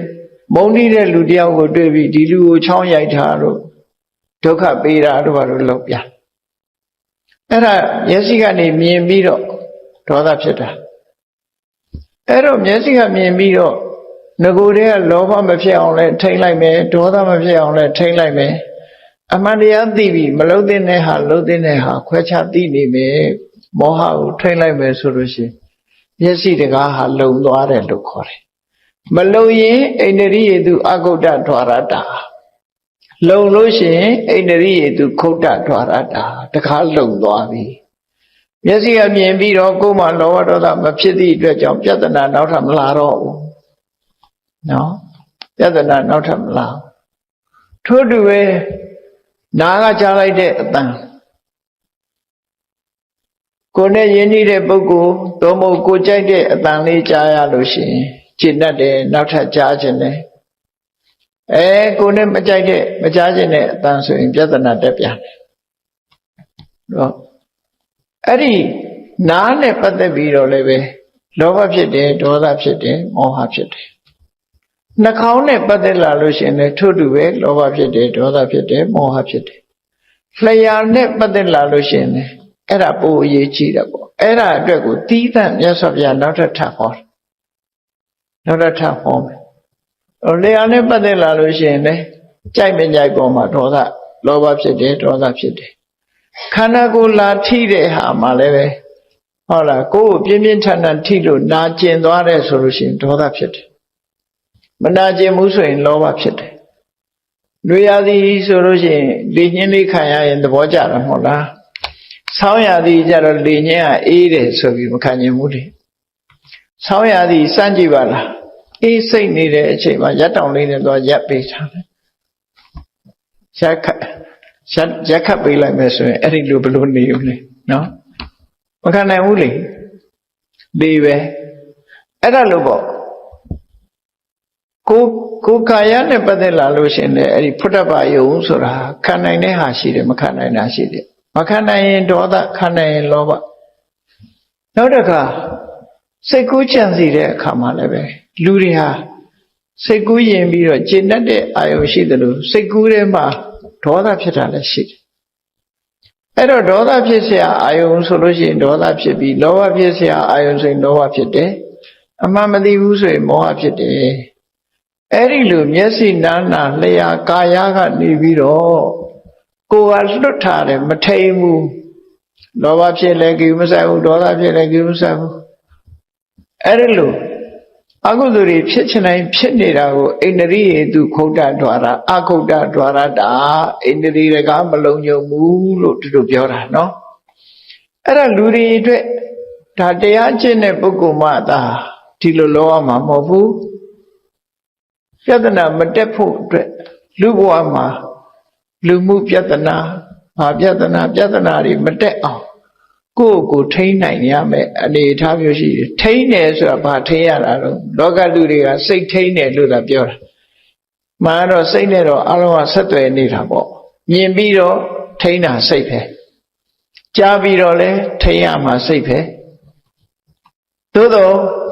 မြင်ပြီးတော့ထိန်းတာကိုမျက်စိကိုထိန်းတယ်လို့ပြောတာကြားပြီးထိန်းတာကြနားကိုထိန်းတယ်လို့ပြောရတာပေါ့ဒီလိုဆိုလိုတာပေါ့အဲ့ဒါလို့ထိမ့်သိမ်းဆောင်ရှောက်မှုမရှိတာကိုဣန္ဒြိယေသူအကုဋ္ဌထွာရတာထိမ့်သိမ်းမှုမရှိဘူးတဲ့ဒီပုဂ္ဂိုလ်အဲ့ဒီလိုထိမ့်သိမ်းမှုမရှိဘူးဆိုလို့ရှိရင်ဘာဖြစ်လဲမြတ်စွာဘုရားဒိဋ္ဌိဝဓမ္မေဒုက္ခံဝိဟရတိလက်ရှိဘဝမှာပဲမထိမ့်သိမ်းမှုဆိုတဲ့ပုဂ္ဂိုလ်တယောက်ဟာကိုယ်ဆင်းရဲမှုစိတ်ဆင်းရဲမှုနဲ့ကြုံရလိမ့်မယ်မထိမ့်ဘူးဆိုရင်ကိုယ်ဆင်းရဲမှုစိတ်ဆင်းရဲမှုကြုံပါပဲနော်ကိုယ်ဆင်းရဲမှုစိတ်ဆင်းရဲမှုနဲ့ကြုံရမယ်တဝိခတစိတ်ပင်ပန်းစရာတွေဖြစ်လိမ့်မယ်တဥပါယတစိတ်ပူပန်မှုတွေဖြစ်လာတပရိလာဟံစိတ်ထဲမှာပူလောင်မှုတွေဖြစ်လာလိမ့်မယ်စိတ်ပင်ပန်းမှုတွေဖြစ်လာလိမ့်မယ်ဘာတွေတော့ဆိုအဲ့ဒါတွေကလောဘဖြစ်လာတယ်စိတ်ပင်ပန်းမယ်ဒေါသဖြစ်လာရင်စိတ်ပင်ပန်းမယ်မောဟဖြစ်လာလို့မဝေခွဲနိုင်ဘူးဆိုရင်စိတ်ပင်ပန်းတာပဲလေအဲ့ဒါတွေဟာလူဒုက္ခပေးနေတဲ့အရာတွေဖြစ်လို့အဲ့ဒီလိုပင်ပန်းပန်းနဲ့စိတ်ပူစရာတွေနဲ့နေရမှာဖြစ်တယ်တဲ့ဒါဒီဘဝမှာချမ်းသာမှုတွေလက်လွတ်ဆုံးရှုံးသွားပြီးတော့ကိုယ်ဆင်းရဲစိတ်ဆင်းရဲနေရလိမ့်မယ်အဲ့တော့ဒီဘဝမှာတင်ကိုယ်ဆင်းရဲစိတ်ဆင်းရဲလာလို့ဆိုမကဘူးမြတ်စွာဘုရားကာယတဘေဒပရမရဏဒုက္ခတိပါတိကင်္ခာဒီဘဝသေဆုံးသွားလို့နောက်ဘဝဆိုရင်လည်းသူဟာမကောင်းတဲ့ဘဝရောက်သွားနိုင်တယ် စိတ်ဆင်းရဲနေသည့်ပုဂ္ဂိုလ်တယောက်တည်သွားရင်မကောင်းတဲ့ဘဝရောက်သွားနိုင်တယ်ဘာလို့လဲဆိုစိတ်ကဆုံးဖြတ်သွားတာလူတွေဟာမသေးခင်လေးမှာအမှန်တမ်းမသေးခင်လေးအချိန်မှာစိတ်ဆင်းရဲနေတဲ့ပုဂ္ဂိုလ်တယောက်ရဲ့အာယုန်နမိတ်ဟာအကောင်းမလားအကောင်းမလားသည့်အတွက်ကြောင့်အဲ့ဒီမကောင်းတာကိုစိတ်ညစ်ပြီးသေရလို့ရှိရင်သူကောင်းတဲ့သူတွေကိုရောက်ဖို့မရှိလူတွေကသေအေးလို့အောင်းမိတယ်သေမအေးဘူးသေရင်ပိုဆိုးတယ်ထင်ကြတာလူတွေကအခုဘဝလက်တွေ့ကျုံနေတဲ့ဆင်းရဲဒုက္ခလေးသေသွားလို့ရှိရင်ငါမေ့သွားပြီဘာမသိတော့ဘူးတော့မေ့တယ်နောက်လာမယ့်ဟာပိုဆိုးနော်ဆက်ရှိတက်ကခုံချဖို့လဲစိတ်မကူနဲ့တရားပေါ်ခုံချဖို့လဲစိတ်မကူနဲ့မအေးတဲ့စီရောက်တော့မှာပဲသိကြတယ်ဘာလို့လို့ဆိုရင်စိတ်ပူလောင်မှုနဲ့တည်သည့်အတွက်ကြောင့်အာယုန်နမိတ်ကမကောင်းတော့မကောင်းတဲ့ဘဝဘက်ကိုမျိုးစေ့ကျသွားတယ်ကိုဘာမှလုပ်လို့မရဘူးမကောင်းတဲ့ဘက်ကိုမျိုးစေ့ကရောက်သွားတယ်ရောက်သွားရင်အဲ့ဒီမှာပေါက်ဖွာတော့မှာပဲသိချတယ်မသိခင်အာယုန်နမိတ်ပေါ်မှာချိပြီးတော့မျိုးစေ့ဆိုတာကြတယ်အဲ့ချိန်မြတ်စွာဘုရားလက်ထက်ကမာလိကမိဖုရားကြီးဆိုတာမတမတ်တော်တယ်အသိပညာလည်းရှိတယ်ဘုရားတရားလည်းမတမတ်ကြည်ညိုတယ်ဒါပေမဲ့သူသေကနေ့မှာအမှားတစ်ခုလုပ်သွားအဲ့လုပ်သွားတဲ့အမှားပေါ်မှာယူကျုံမရဖြစ်စိတ်ထဲကထုတ်မပြစ်နိုင်တော့အောင်သူကစိတ်ဆင်းရဲမှုတွေနဲ့ကျုံသေတဲ့အခါအဲ့ဒီစိတ်ကိုမဖြောင်းနိုင်သည့်အတွက်ကြောင့်ငရဲကျသွားရှာတယ်သူသို့တော့ကောင်းတာတွေလှုပ်ထားတာတွေကအလွန်များသည့်အတွက်ကြောင့်အကောင်းတွေကကယ်လိုက်တဲ့အခါမှာငရဲမှာလူတွေရဲ့အရေးအတွက်နဲ့9ရက်ပဲငရဲခံရရတယ်ပြန်လွတ်လာတယ်ဟောဒီလိုဆိုလို့ရပေါ့နော်ကုသိုလ်ကကယ်လိုက်တာပြန်လွတ်လာငရဲတဲ့မရှိဘူးလို့ဆိုလို့ရပေါ့မကောင်းတဲ့အကုသိုလ်ဆိုတာအင်အားမရှိဘူးကောင်းတာကပို့အင်အားကြီးတယ်ကောင်းတာတွေကဝင်းကယ်လိုက်သည့်အတွက်ကြောင့်သူကငရဲ9ရက်ကလွတ်ပြီးတော့နတ်ပြည်ရောက်သွားတယ်အဲ့တော့သေကနေ့မှာကအာတဏကံလို့ခေါ်တယ်သေအမှုအချိန်လေးမှာစိတ်ထဲမှာရသွားတဲ့အာယုံရဲ့အဆုံးဖြတ်နဲ့ပဲဘဝဆိုတော့ကူးသွားတတ်တယ်အဲ့ဒီအချိန်မှာဘာမှလုပ်လို့မရဘူးသူကမသေးသေးဘူးဆိုတဲ့အချိန်လေးမှာအာယုန်နမိတ်ပြောင်းပေးလို့ရနိုင်သေးတယ်။နော်ပြောင်းပေးမဲ့လူရှိရင်လည်းကောင်းတဲ့သူတွေရောက်သွားတာမျိုးတွေရှိသေးတယ်ပေါ့။အဲ့တော့မြန်မာပြည်မှာတခါတလေမှားယွင်းတာရှိသေးတယ်။လူတယောက်ကသေတော့မှမျက်ဖြူဆိုင်နေပြီဆိုတဲ့အချိန်မှာနော်ဘာသာဟုတ်ဘယ်သူအပ်ခဲ့တာတော့ဘယ်နှထားခဲ့တာတော့နေမေးတော့သွားပြီးသားမှတ်ပြီပါအဲ့ဒါမျိုးတွေသွားရင်သူ့မှာစိတ်တွေစနောင်စမင်းရှိတယ်ဘုန်းကြီးတွေကြတော့လေဒီလိုမေးတတ်ကြတယ်ချို့ကနော်ကျောင်းဘယ်သူအပ်သွားမှာတော့ဆိုတာမေးအဲ့ဘုန်းကြီးကမဖြောင်းတော့တရေဖြစ်ရောနောက်ကျောင်းပေါ်မှာတရေဖြစ်ပြီးမစင်းတော့6လုံးနေတော့အဲ့ဒီလိုတွေဖြစ်တတ်တယ်ပေါ့နော်စိတ်ကအဲ့ဒီအချိန်လေးမှာအေးချမ်းနေအောင်လုပ်အေးချမ်းနေမှာကောင်းအပ်သူကလေးဆိုရောက်နိုင်တယ်လို့ဆိုမရောက်နိုင်ဘူးအဲ့ဒါကိုပြောတာကာယတဗေဒံပရမရဏဒုက္ခတိပဋိက္ခင်္ခာဒီသိဆုံးသွားတဲ့အခါမှာမကောင်းတဲ့ဘက်အလားလားမျောလင်းရတယ်မကောင်းတဲ့ဘဝရောက်ဖို့ဆိုတော့မျောလင်းရသွားပြီအဲ့ဒီချိန်ဒီလိုဆိုတယ်နော်အဲ့တော့အစာပထမတည်းကကိုနေစဉ်ဘဝမှာဘာလုပ်ရမလဲအေးကိုယ်စိတ်ကိုထိန်းစိတ်ကိုထိန်းဆိုတာဘယ်လိုစိတ်မျိုးကိုထိန်းရမှာတော့ယစီကမြင်ပြီးတဲ့အခါမှာလောဘဖြစ်ရင်ဒေါသဖြစ်ရင်ထိန်းရမယ်လောဘဒေါသမဖြစ်အောင်ထိန်းရမယ်မောဟမဖြစ်အောင်ထိန်းရမယ်နာကကြားတဲ့အတန်ပေါ်မှာလောဘဒေါသမဖြစ်အောင်ထိန်းရမယ်နှာခေါင်းကနမ်းရှူရတဲ့အနတ်နဲ့ပတ်သက်ပြီးလောဘဒေါသမောဟမဖြစ်အောင်ထိန်းရမယ်လျှာနဲ့လျက်တဲ့ပေါ်မှာဒါအထိတ်အခက်ဆုံးဟာတစ်ခုပဲနော်ထိတ်အခက်ဆုံးဟာတစ်ခုအစားအစာနဲ့ပတ်သက်တယ်အဲ့ဒီပေါ်မှာလဲလောဘဒေါသမောဟမဖြစ်အောင်ထိန်းသိမ်းဆောက်ရှောက်အောင်မယ် ကိုယ်ကာယအထီးတွေ့နဲ့ပတ်သက်တဲ့အပေါ်မှာလည်းလောဘဒေါသမောဟမဖြစ်အောင်ထိရမယ်အေးမျက်စိနာနာလျှာကာယဆိုတာဒီမပတ်သက်ဖ ೇನೆ တက်တက်တွေးကြံစီပြီးစိတ်ကူးရင်တဲ့ထဲမှာပေါ်လာတဲ့အာယုံပေါ်မှာလည်းပဲလောဘဒေါသမောဟမဖြစ်အောင်ထိရမယ်ဒီလိုဆိုအဲ့ဒါထိန်းတဲ့အလေးထားလေးတစ်ခုလုပ်ပြပါတဲ့နေ့စဉ်နဲ့အမျှနော်ဘဝမှာအရေးပါတဲ့ဟာတစ်ခုဖြစ်တယ်ဒီကနေ့မှလုံးလို့မရဘူးခုချိန်မှစပြီးတော့ကျွတ်တင်ထိန်းချုပ်တဲ့ကောင်းတဲ့ဘက်ကိုလောဘဒေါသမောဟတွေမဖြစ်အောင်ထိန်းတဲ့ဟာကိုလုပ်ပြရမယ်လို့သူဆိုတယ်ကဲနောက်တစ်ခုကတော့ဘာလို့ဆိုလို့ရှိရင်ဘောဇနိအမတ္တိညုတာနဲ့ဘောဇနိမတ္တိညုတာနေ့စဉ်မှာလူတွေအသက်ရှင်မှုအတွက်အစာစားကြရတယ်သို့တော့လူတိုင်းဟာအသက်ရှင်မှုစားတယ်ဆိုတာကိုမေ့သွားကြတယ်နော်သက်ရှင်မှုကျမ်းမာဖို့စားတယ်ဆိုတဲ့အတွေးကိုမေ့မထားလေးနဲ့မေ့သွားရင်ဘာဖြစ်လို့ကြိုက်လို့စားတယ်ဆိုတာဖြစ်သွားတယ်အဲ့တော့တကယ်စားတာကကြိုက်လို့စားတာမဟုတ်ဘူးအသက်ရှင်မှုအတွက်စားတာဆေးပါလို့တောက်တာတော့ယောဂရှိလို့တောက်တာထို့တူပဲထမင်းစားတဲ့အခါလဲဆေးတောက်တယ်လို့သဘောထားခန္ဓာကိုယ်ကြီးကအစာမစားပဲနေလို့ရှိရင်ဗိုက်စာလိမ့်မယ်ရေမတောက်ပဲနေလို့ရှိရင်ငတ်မွတ်လိမ့်မယ်အဲ့ဒီနှစ်ခုဒါယောဂပဲလေဇိကိစ္ဆာပရမရောဂစားရဟယောဂပဲ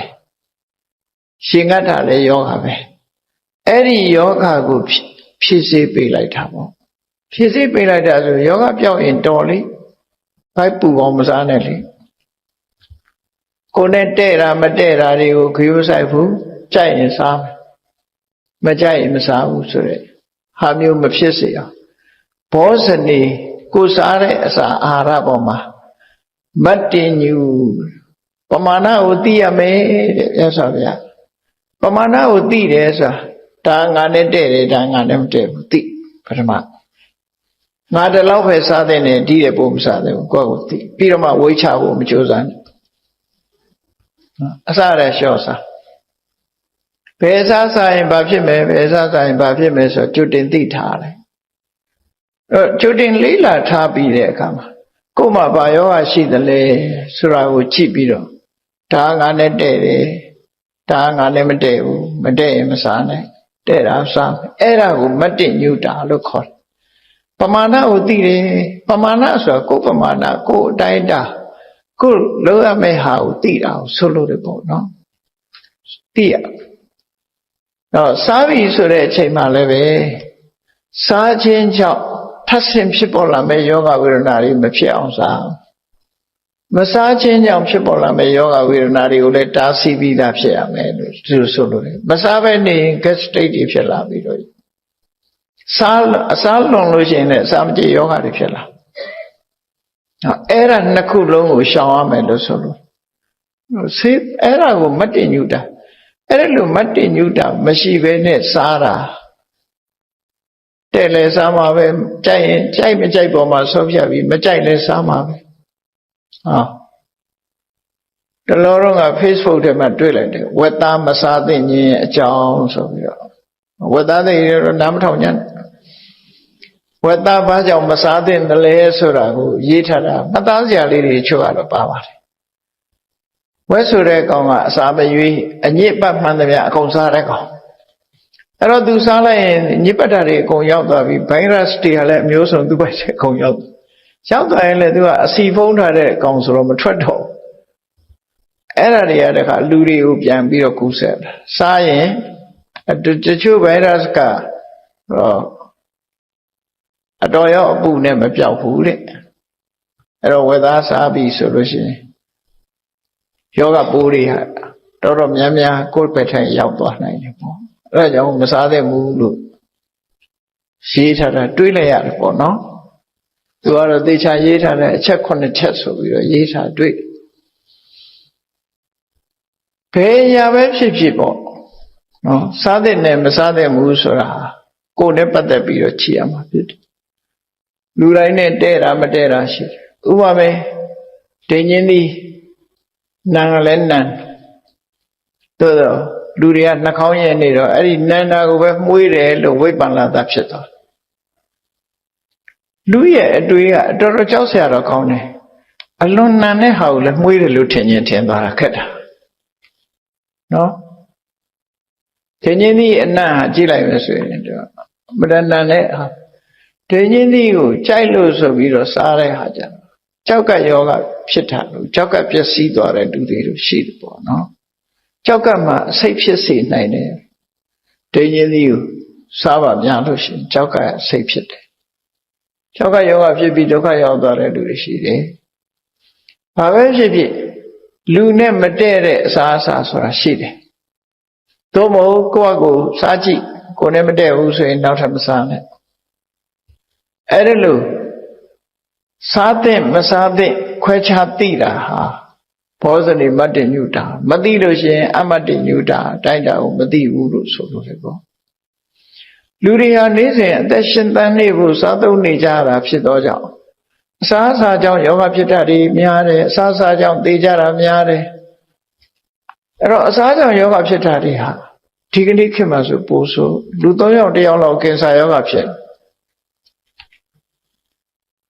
2009ခုနှစ်ကကိုရီးယားရောက်တော့ကြားခဲ့တယ်ကိုရီးယားမှာတဲ့3ယောက်1ယောက်ကင်ဆာယောဂဖြစ်နေဆိုအခုဗမာပြည်လည်းအဲ့ဒီနှုံတော့ဖြစ်နေဓာတ်ကင်တဲ့နေရာဆိုလူတွေတန်းစီနေချို့4လလောက်တောင်ဓာတ်ကင်ခွင့်မရသေးဘူး4လဆိုသေဖို့ရှိတော့နော်တော့လောကမှာဒီတော်တော်များများဟာအစာကြောင့်ဖြစ်တဲ့ယောဂဝေဒနာတွေကပို့ပြီးတော့များတယ်လို့သူဆိုတယ်အစာစားခြင်းကြောင့်ဖြစ်ပေါ်လာတဲ့ယောဂဝေဒနာတွေဟာမထိန်ချုပ်နိုင်တဲ့အတိုင်းအတာတစ်ခုဖြစ်လာအဲ့တော့ကိုယ်နဲ့တည့်တဲ့အစာကိုယ်နဲ့မတည့်တဲ့အစာ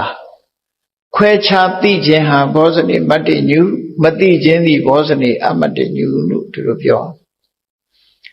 လူဘဝမှာအသက်ရှိရှိနေခြင်းနဲ့ဆိုလို့ရှိရင်တဲ့မတဲ့ကိုသိဖို့ကြိုးစားရမယ်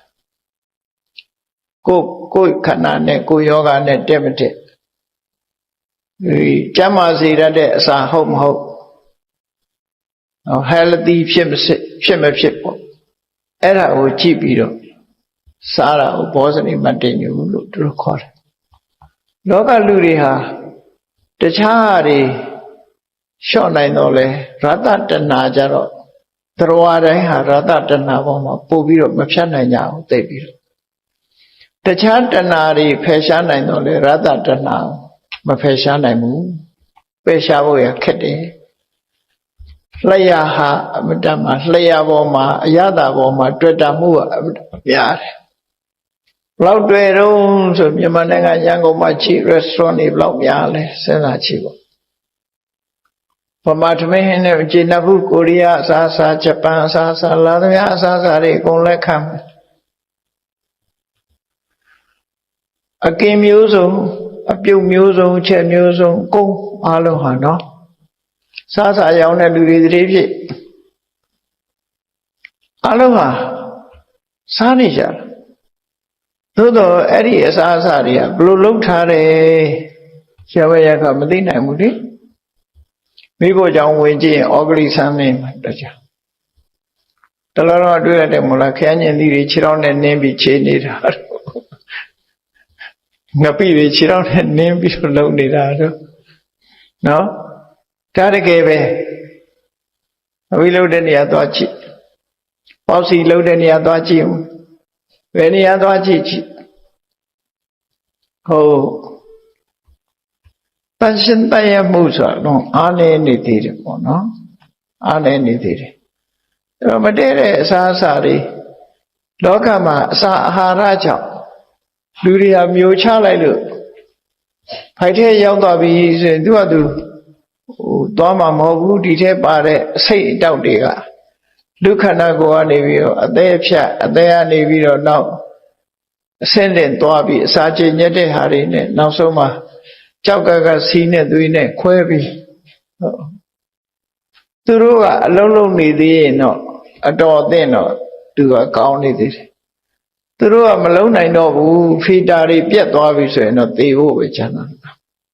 အဲ့ကြရင်ဘိုက်ကလေးကဖောင်းလာအသေးမကောင်းတော့ဘူးဆိုဘိုက်ကလေးရင်ဖောင်းလာတယ်ဘိုက်ကလေးဖောင်းလာလို့ရှိရင်တော့နီးပြီလို့ပဲအောင်းမိအဲ့ဒါလိုတွေဖြစ်လာနော်ယောဂရတယ်ဆိုတာအဲ့ဒီအစားအစာကြောင့်ရတာပိုများတယ်နော်ဒါကြောင့်မို့မြတ်စွာဘုရားကဘဝမှာအရေးပါသည့်ကိုချင်းတရားနှစ်ပါးဆိုတာအစားအစာနဲ့ပတ်သက်ပြီးထိန်းချုပ်နိုင်စွာရှိရမယ်ကိုနဲ့တဲ့တာတော့စားရမယ်အာဟာရလုံလောက်အောင်စားရမယ်ကိုနဲ့မတဲ့တာကြတော့ရှောင်ရမယ်အဲ့ဒါဘောဇနိမတ္တညုတာပဲ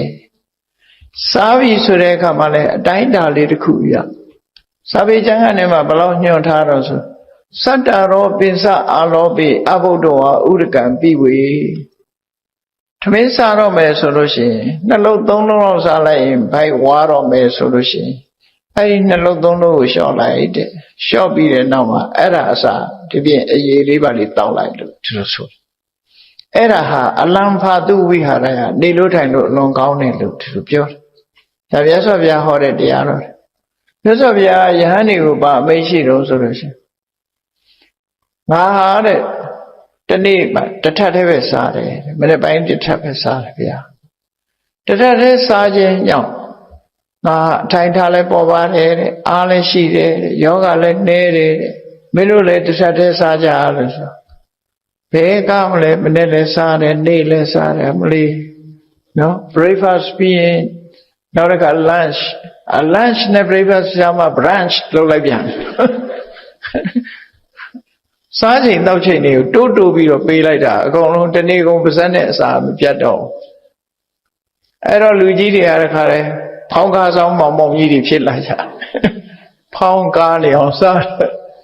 အဲ့ဒါလူတွေဖြစ်လာတယ်ယောဂဝေဒနာတွေလည်းပေါ်ကုန်တာပေါ့စုကျင်တဲ့နေရာစုအဲ့ဒီအနေယောဂဖြစ်စေကံပြဒီလိုနဲ့လုံးလက်ခတ်ပြီးတော့နေကြတာဒါကြောင့်မို့အစားအသောက်ကိုမစင်ကြင်မဲနဲ့စားခြင်းဟာလည်းပဲတဲ့ဒိဋ္ဌိဝဓမ္မေခုလက်ရှိဘဝမှာပဲတဲ့ဒုက္ခံဝိဟရတိစင်စင်ရဲနေရမယ်တဲ့တဝိကတံပင်မဆင်းရဲလိမ့်မယ်တဥပါယတံစိတ်ပူနေရလိမ့်မယ်တပရိလဟံပူလောင်ဒုက္ခရရှိလိမ့်မယ်တဲ့ဒီဘဝမှာတယ်အဲ့တော့ဒီဘဝနဲ့ပူရတာလားလို့ဆိုမဟုတ်ဘူးကာယတပေရဒုက္ခတိပါတိကင်္ခာသိသွားရင်လည်းမကောင်းတဲ့ပုံမျောလင့်နေရတော့မှာပဲမျောလင့်ရတော့မှာပဲရောက်သွားနိုင်တယ်လို့ပြောတာနော်ရောက်မယ်လို့ပြောတာမဟုတ်ဘူးပါတိကင်္ခာ expected သုံးတဲ့သဘောနော်မကောင်းတဲ့အလားအလာတစ်ခုမျောလင့်ရတယ်အဲ့ဒီဘက်ကိုဖြစ်နိုင်ဖြစ်ဖို့အလားအလာရှိသွားတယ်လို့ဒီလိုဆိုအခြေအနေတစ်ခုကဘာဖြစ်သွားမယ်ဆိုတာမကောင်းတဲ့အခြေအနေတစ်ခုဖြစ်လာနိုင်တယ်ဆိုတာကိုမကောင်းတာပေါ့နော်ဒါကြောင့်ဘောဇနိမတ္တညုတာအစာအာဟာရနဲ့ပတ်သက်ပြီးတော့အတိုင်းအတာတစ်ခုသိမယ်ဆိုရင်ဒီဘဝမှာလည်းပဲချမ်းသာသာနေရမယ်တည်တဲ့အခါမှာလည်းပဲဒီဘဝချမ်းသာမှုကိုအကြောင်းပြုပြီးတော့အနေထိုင်တတ်သည့်အတွက်ကြောင့်ဒီဘဝမှာကိုယ်ဆင်းရဲမှုစိတ်ဆင်းရဲမှုတွေမရှိသည့်အတွက်ကြောင့်တည်တဲ့အခါမှာလည်းကောင်းတဲ့သူတိဘုံရောက်ဖို့ရမျှော်လင့်ရမယ်မျှော်လင့်နိုင်တယ်လို့မြတ်စွာဘုရားဒီလိုဟောတာဒုက္ခဝိဟာရတုတ်နဲ့ဒုက္ခဝိဟာရတုတ်ကလေးကတူတူလေးပဲဒီတရားနှစ်ပါးပဲအဲ့တော့အချင်းချုပ်လိုက်မယ်ဆိုရင်ဒုက္ခရောက်စေနိုင်တဲ့အကျင့်နှမျိုးကဘာလဲလို့ဆိုရင်ဣန္ဒြိယေတုအခုဒ္ဒဓဝရတာ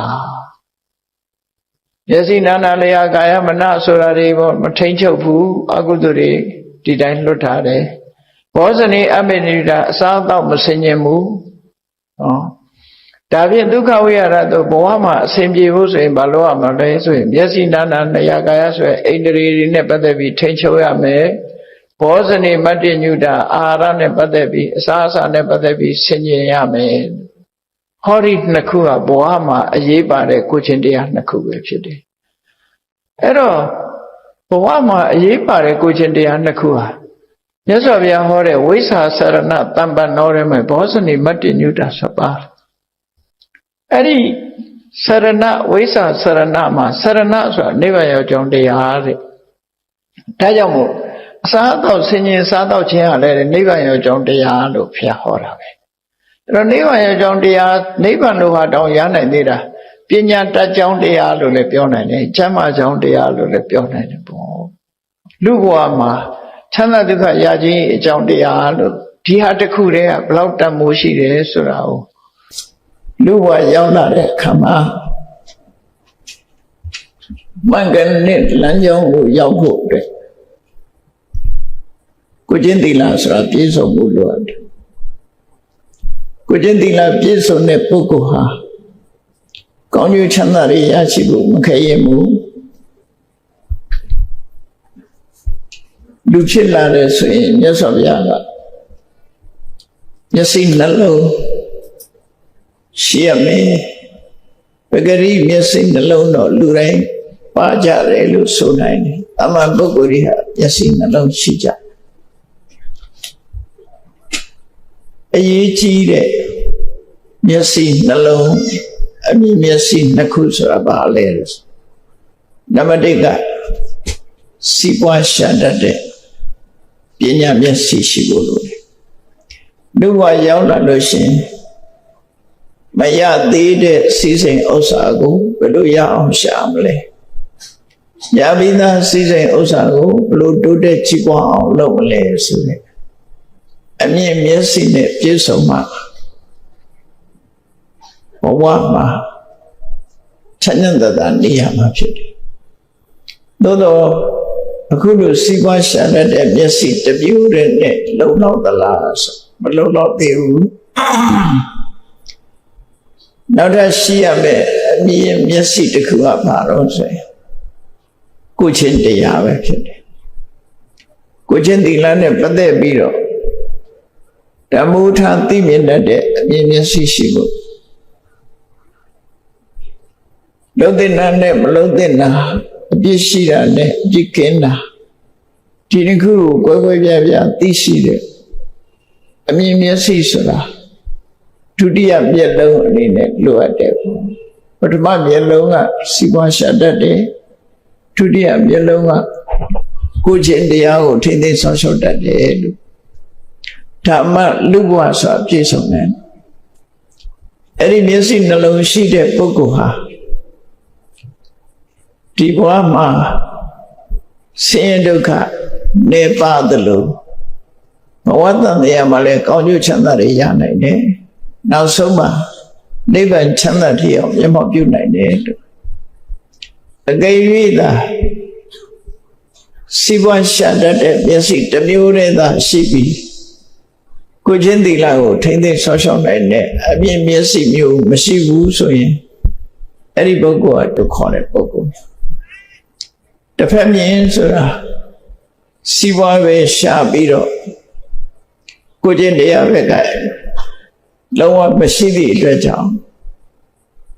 ရှားရှိတဲ့စီစဉ်ဥစ္စာလည်းပျက်စီးနိုင်တယ်ထိမ့်သိမ်းနိုင်တော့မရှိဘူးကိုချင်းတရားပြပြသည့်အတွက်ကြောင့်စီးပွားဥစ္စာပျက်စီးရုံမျှမကကိုချင်းတရားပါပျက်စီးသည့်အတွက်တည်သည့်ချမ်းမဲ့နိုင်ဆင်းရဲဒုက္ခမျိုးစုံကိုကြုံတွေ့ရတဲ့အနေအထားမှာရှိတယ်ဒါကြောင့်မို့ဘုရားမြတ်စွာကလူဖြစ်လာလို့ရှိရင်အမြင်မျက်စိနှမျိုးရှိရမယ်လို့ဒွိစက္ခုပါဏအခါတော်တိထောပုရိသပုဂ္ဂလောလောကမှာချီးမွမ်းတတ်တဲ့ပုဂ္ဂိုလ်ဆိုတာအမြင်မျက်စိနှမျိုးပြည့်စုံတဲ့ပုဂ္ဂိုလ်မှချီးမွမ်းတတ်တဲ့ပုဂ္ဂိုလ်လို့ပြောရမယ်အဲ့ဒီချီးမွမ်းတတ်တဲ့ပုဂ္ဂိုလ်မျိုးဖြစ်အောင်လူတိုင်းဟာကျင့်ဆောင်ကြိုးကအထောက်အမှုဖြစ်တယ်စီးပွားသာရှာတတ်ပြီးကိုချင်းတရားပြပြနေတဲ့ပုဂ္ဂိုလ်ဟာရှားရှိတဲ့စီးပွားဟာတခဏအတွင်းမှာထိမ့်သိမ်းနိုင်စွာမရှိပဲပျက်စီးဆုံးရှုံးရသလိုဒီဘဝကြီးချမ်းမဲ့နိုင်ကြုံတွေ့ရမဲ့ဆင်းရဲဒုက္ခတွေကလည်းအလွန်များတယ်လို့ပြောမှာဒီကနေ့ခေတ်မှာလူသားတွေတဲကလူတွေရဲ့အခြေအနေအရကိုယ်ပါဝင်ခြင်းမှာရှိတဲ့ပုဂ္ဂိုလ်တွေရဲ့အခြေအနေအရသို့မဟုတ်ကိုယ်တိုင်အခြေအနေကိုသိရှိနားလည်ဖို့ရသော်ပြရဲ့ဆုံးမစကားကိုမသားကြရမှာဖြစ် စီးပွားရေးသာရှာတတ်တဲ့ပုဂ္ဂိုလ်တယောက်ကိုချင်းတရားမပါပဲနဲ့ကိုချင်းတရားအမြင်မျက်စိမရှိပဲစီးပွားရေးတစ်မျိုးတည်းသာရှာတဲ့ပုဂ္ဂိုလ်ဟာဘာဖြစ်လဲစီးပွားရေးလင်ပြီးရောကိုချင်းတရားဘလို့နေဆိုပြီးတစ်ဖက်မြင်ပုဂ္ဂိုလ်တွေဟာဣတောသောနိရိယံကန္တဝါဧကသက္ခုဝိညတိလို့မြတ်စွာဘုရားကစီးပွားရေးမျက်စိတစ်မျိုးတည်းသာရှိတဲ့ပုဂ္ဂိုလ်ဟာတဲ့ဒီဘဝကနေပြီးအပင်ငရဲကြာရောက်ပြီးဒုက္ခရောက်တတ်တယ်ဒီကနေ့ခေတ်မှာစီးပွားရေးမျက်စိတစ်မျိုးတည်းသာရှိပြီးကိုချင်းတရားပြည့်ပြားနေတဲ့ပုဂ္ဂိုလ်ကိုချင်းတရားကိုအလေးမထားပဲစီးပွားဖြစ်ပြီးရောလို့ရှားဝေတဲ့ပုဂ္ဂိုလ်တွေဟာတဘောတခဏကောင်းစားမယ်ကောင်းစားနိုင်တော်လည်းပဲမကြခင်တောထဲမှာဆင်းရဲဒုက္ခနဲ့ကြုံတွေ့ရတယ်တတိထားကြရမှာဖြစ်တယ်မိမိတို့ကိုယ်တိုင်ဟာစီးပွားရှာတတ်တဲ့ပညာရတစ်မျိုးတည်းမရှိစေပဲကိုချင်းတရားနဲ့ပတ်သက်ပြီးတော့အလေးထားသိမြင်တဲ့ပညာမျက်စိရှိတဲ့နေဆိုတာနှလုံးသွင်းဆင်ခြင်ရမှာဖြစ်တယ်ပညာမျက်စိနှလုံးတစ်ခုမှမပါဘူးဆိုရင်တော့သုံးမကြတဲ့လူပဲဖြစ်တယ်စီးပွားမျက်စိရှာတတ်သေးလို့ရှိရင်စီးပွားရေးမျက်စိရှိလို့စီးပွားရှာတတ်သေးတစ်ဖက်ကကြည့်ရင်တော်သေးတယ်လို့ပြောနိုင်တယ်သို့တော့အဆုံးသတ်တော့ကောင်းတဲ့ပုဂ္ဂိုလ်မဟုတ်ဘူးလူဘဝဟာစီးပွားလည်းရှာတတ်ရမယ်ကိုယ်ကျင့်တရားလည်းကောင်းရမယ်ဆိုတဲ့ဒီခံယူချက်ထားပြီးတော့ဘဝခရီးကိုဖြတ်သန်းနိုင်အောင်ကြိုးစားအထောက်မြတ်စွာဘုရားကိုကိုးကွယ်စိတ်ကပ်တယ်လို့ဆိုတာဟာမြတ်စွာဘုရားဟောကြားဆုံးမတဲ့အဆုံးအမတွေကိုသိရှိနားလည်ပြီးတော့လိုက်နာဖို့အတွက်ဘုရားကိုကိုးကွယ်တာဖြစ်တယ်မင်္ဂန်နဲ့နီးနဲ့မြတ်စွာဘုရားကိုကိုးကွယ်ရမှာဖြစ်တယ်မာရွနဲ့နီးတွေနဲ့ကိုးကွယ်မယ်ဆိုရင်တရဏဂုံတောင်မှပဲမမြောက်ဘူးလို့ဆိုရမှာဖြစ်စပါစို့လလဘာရခြင်းလို့ဘုရားကိုးကွယ်တယ်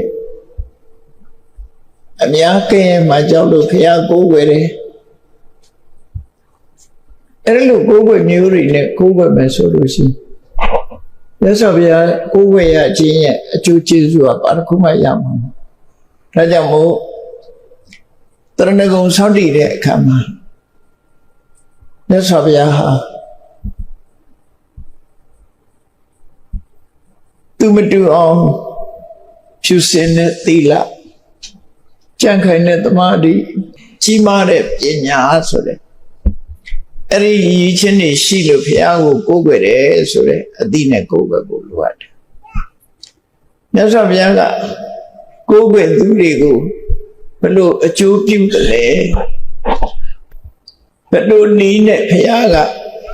လူတွေကိုကောင်းကျိုးချမ်းသာရစေတယ်လဲဆိုဘုရားကမားတယ်ဆိုဒီမှာတကူတော်နဲ့မဆတာမဟုတ်ဘူးဘယ်လိုနည်းနဲ့မဆတော့ဆိုရင်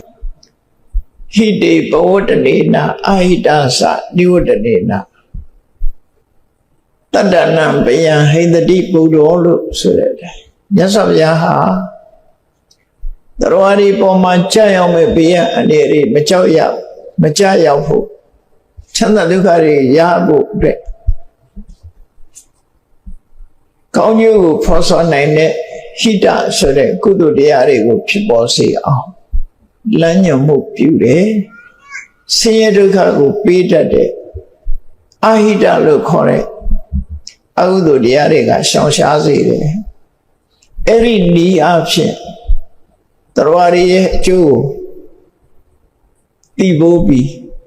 မြတ်စွာဘုရားဆောင်ရွက်တယ်လို့ဒီလိုပဲနားလည်ရမှာဖြစ်တယ်ကိုယ်သားသမီးကိုကိုယ်ချစ်လို့ကိုယ်သားသမီးကိုမတယ်ဆို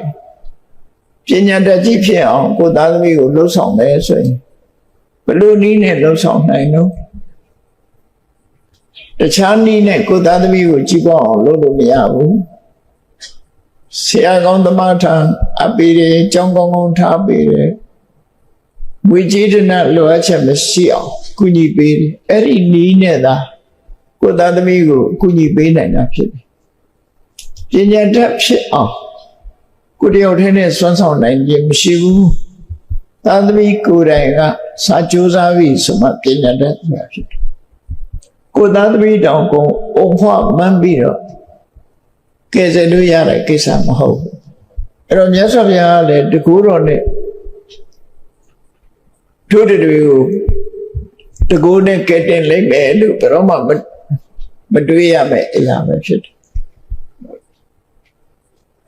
မလုံးတဲ့နာနဲ့လုံးတဲ့နာကိုခွဲပြီးတော့ဟောကြားတယ်ဟောကြားပြီးကိုလို့ရမှာပါတော့မလုံးတဲ့နာကိုရှောင်ဖို့နဲ့လုံးတဲ့နာကိုလှုပ်ဖို့ဆိုဒါဟာအဓိကပဲဖြစ်တယ်မလုံးတဲ့နာတွေကဘာတွေတုံးလို့မေးလို့ရှိရင်ခုနကတရားပွဲမစခင်မှာရှောင်ကျင်ပါတယ်လို့ဆိုသွားတဲ့အရာတွေပဲအဓိကပါဏာတိပတ္တကရှောင်ကျင်ပါမယ်သူတို့ဟာတဲ့တပ်ဖြတ်ခြင်းမှရှောင်ကျင်ပါမယ်ဆိုအဲ့ဒီခံယူချက်ဟာကိုကျင့်သီလလို့ခေါ်တဲ့အရာပဲအဲ့ဒါဟာကိုယ်တဏ္ဍာမှာကောင်းကျိုးချမ်းသာကိုဖော်ဆောင်ပေးနိုင်တဲ့ဟိတဆိုတဲ့အကြောင်းတရားချမ်းသာဒုက္ခကိုလိုချင်ရှောင်ရမယ့်ဟာကိုရှောင်ဖို့လိုတယ်လှုပ်ဆောင်ရမှာတွေကဘာတွေတုံးဆိုရင်တွဲဖက်ပြီးတော့မှတ်သားရမှာကကိုချင်းသီလတဲ့ကိုချင်းစာတရား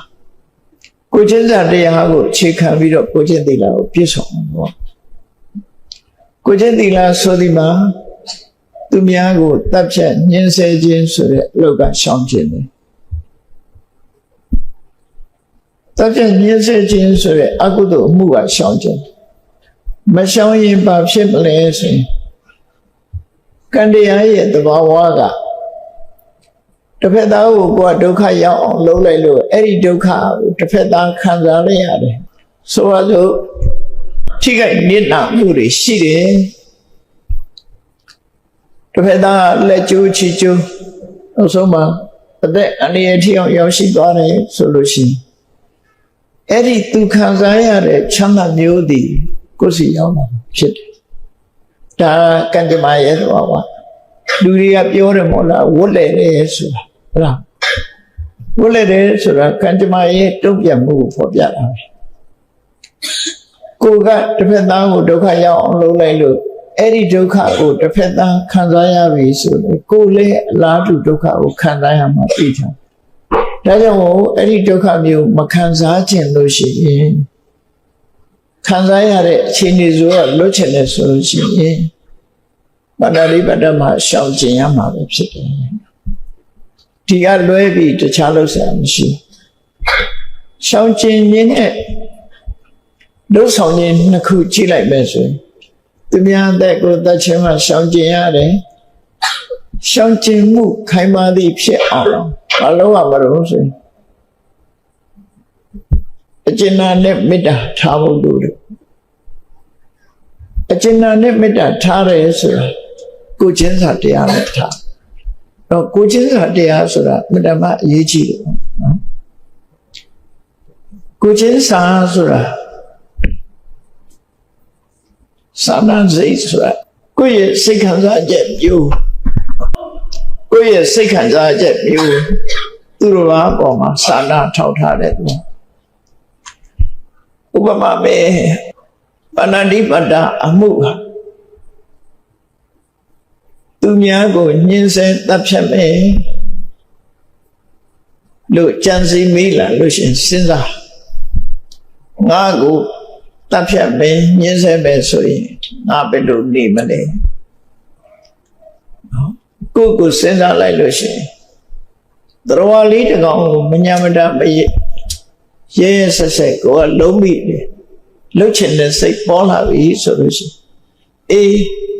ငါကသရဝါအနေနဲ့နေမဲ့ငါကိုခုလို့လာရောက်နှိမ့်ဆက်ညှင်းဆဲမယ်ဆိုရင်ဘယ်လိုနေမလဲ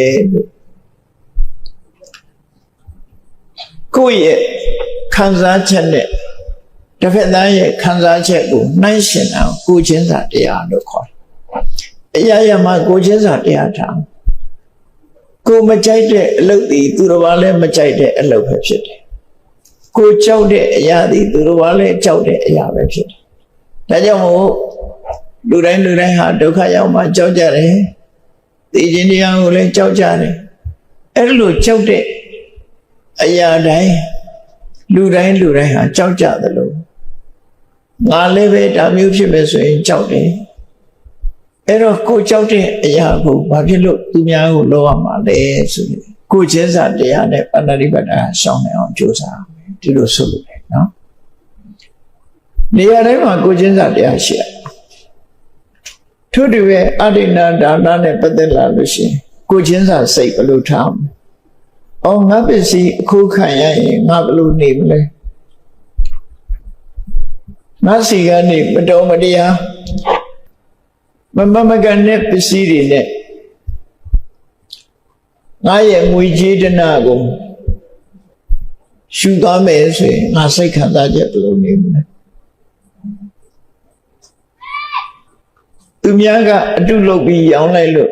အဲ့ဒီအတုငါဝယ်လာလို့အသုံးမဝင်တဲ့ပစ္စည်းဖြစ်သွားရင်စိတ်ခံစားချက်ဘယ်လိုနေမလဲသူများတွေဟာစိတ်ခံစားချက်ဘယ်လိုနေမလဲဆိုတာကိုစဉ်းကျင်စဉ်းစားပြီးတော့ကိုချင်းစာတရားထားကိုပစ္စည်းအခုခံရရင်စိတ်ဆင်းရဲမယ်ဒါကြောင့်မို့သူများပစ္စည်းကိုလည်းဘယ်တော့မှမခိုးဘူးဘယ်တော့မှနိုင်ထက်လို့ပြီးမယူဘူးဆိုတဲ့စိတ်ဓာတ်မျိုးကိုမွေးမိပါအဲ့ဒါကိုချင်းစာတရားကိုမကြိုက်တာကိုသူများကိုမလုပ်ဖို့ဆိုတာမြတ်စွာဘုရားကကိုချင်းစာတရားနဲ့ကိုချင်းတရားကောင်းအောင်ကြိုးစားဖို့ဒီလိုဆိုလိုတာနော်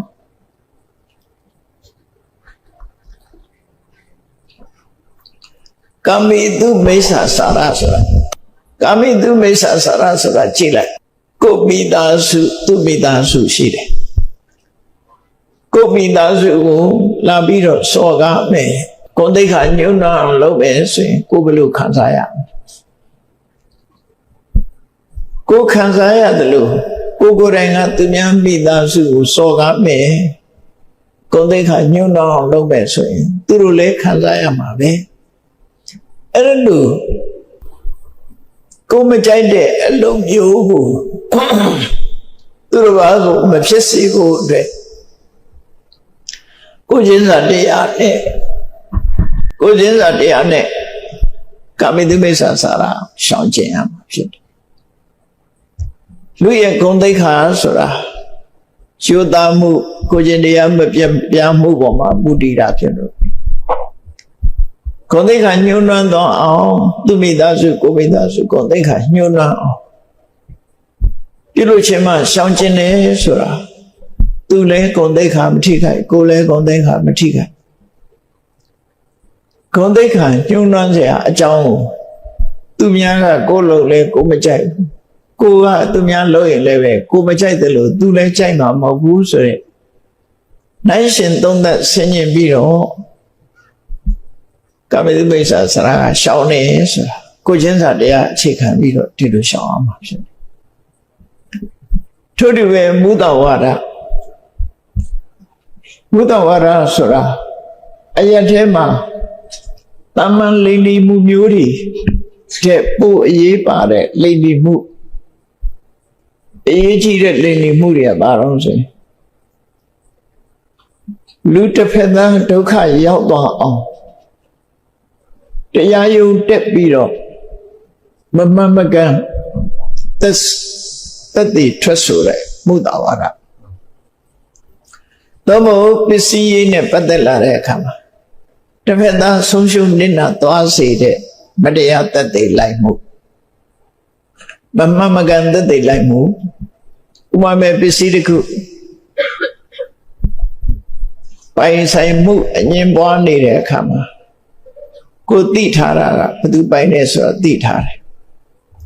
သို့တော်လည်းမမှန်မကန်ပိုင်တဲ့သူကိုကပိုင်တယ်လို့ဆိုပြီးတော့လိမ့်မိပြီးတော့ထွက်ဆိုမယ်ဆိုရင်ဟိုတစ်ဖက်သားဟာ ပစ္စည်းဥစ္စာဆုံးရှုံးပြီးဒုက္ခရောက်နစ်နာဆုံးရှုံးသွားကိုယ့်ရဲ့တသက်လည်းမှုကြောင့်နစ်နာဆုံးရှုံးသွားအဲ့ဒီသူတစ်ပါးအကျိုးပျက်စီးသွားအောင်ပြောရမှုတော်ဝါဒမျိုးကပို့ပြီးတော့ပြစ်ကြည့်တယ်မမှန်မှန်သိရတဲ့နဲ့တစ်ဖက်သားကိုဒုက္ခရောက်တော့လိမ့်နဲ့လိမ့်ပြီးမှုမျိုးကိုယ်ကိုတစ်ခုလုံးမှာဆိုလို့ကြောက်လို့လိမ့်လိုက်တာမျိုးလို့တမန်အားဖြင့်ရှိစရာအနေနဲ့ပြောလိုက်တဲ့လိမ့်ပြီးမှုမျိုးလို့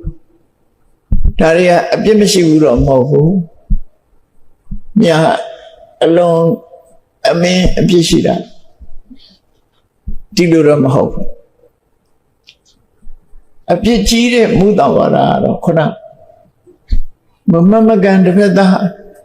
အကျိုးစီးပွားထိခိုက်ပြပြတော့လိမ့်နဲ့လိမ့်နေမှုမျိုး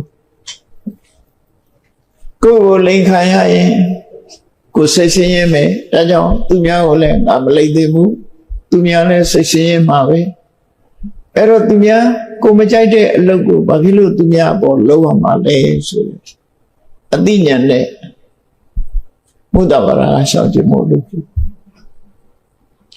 ရေရပဲဖြစ်ဖြစ်ကိုချင်းစာတရားထားပြီးတော့ကိုချင်းသီလလုံအောင်လုပ်ဖို့လိုတယ်မစင်စားပဲမနေရဘူးစဉ်းစားဆင်ခြင်ရမှာဖြစ်ကိုချင်းစာတရားနဲ့ကိုချင်းသီလကိုချင်းစာတရားကိုအခြေခံပြီးတော့ကိုချင်းသီလကိုခိုင်မာအောင်ကြိုးစားတယ်သူရမီတွေကကြတော့ဘလို့ကိုချင်းစာမူရစေဝါသုံးဆွဲတဲ့ပုဂ္ဂိုလ်တယောက်အယက်သေးစာတောက်စားတဲ့ပုဂ္ဂိုလ်တယောက်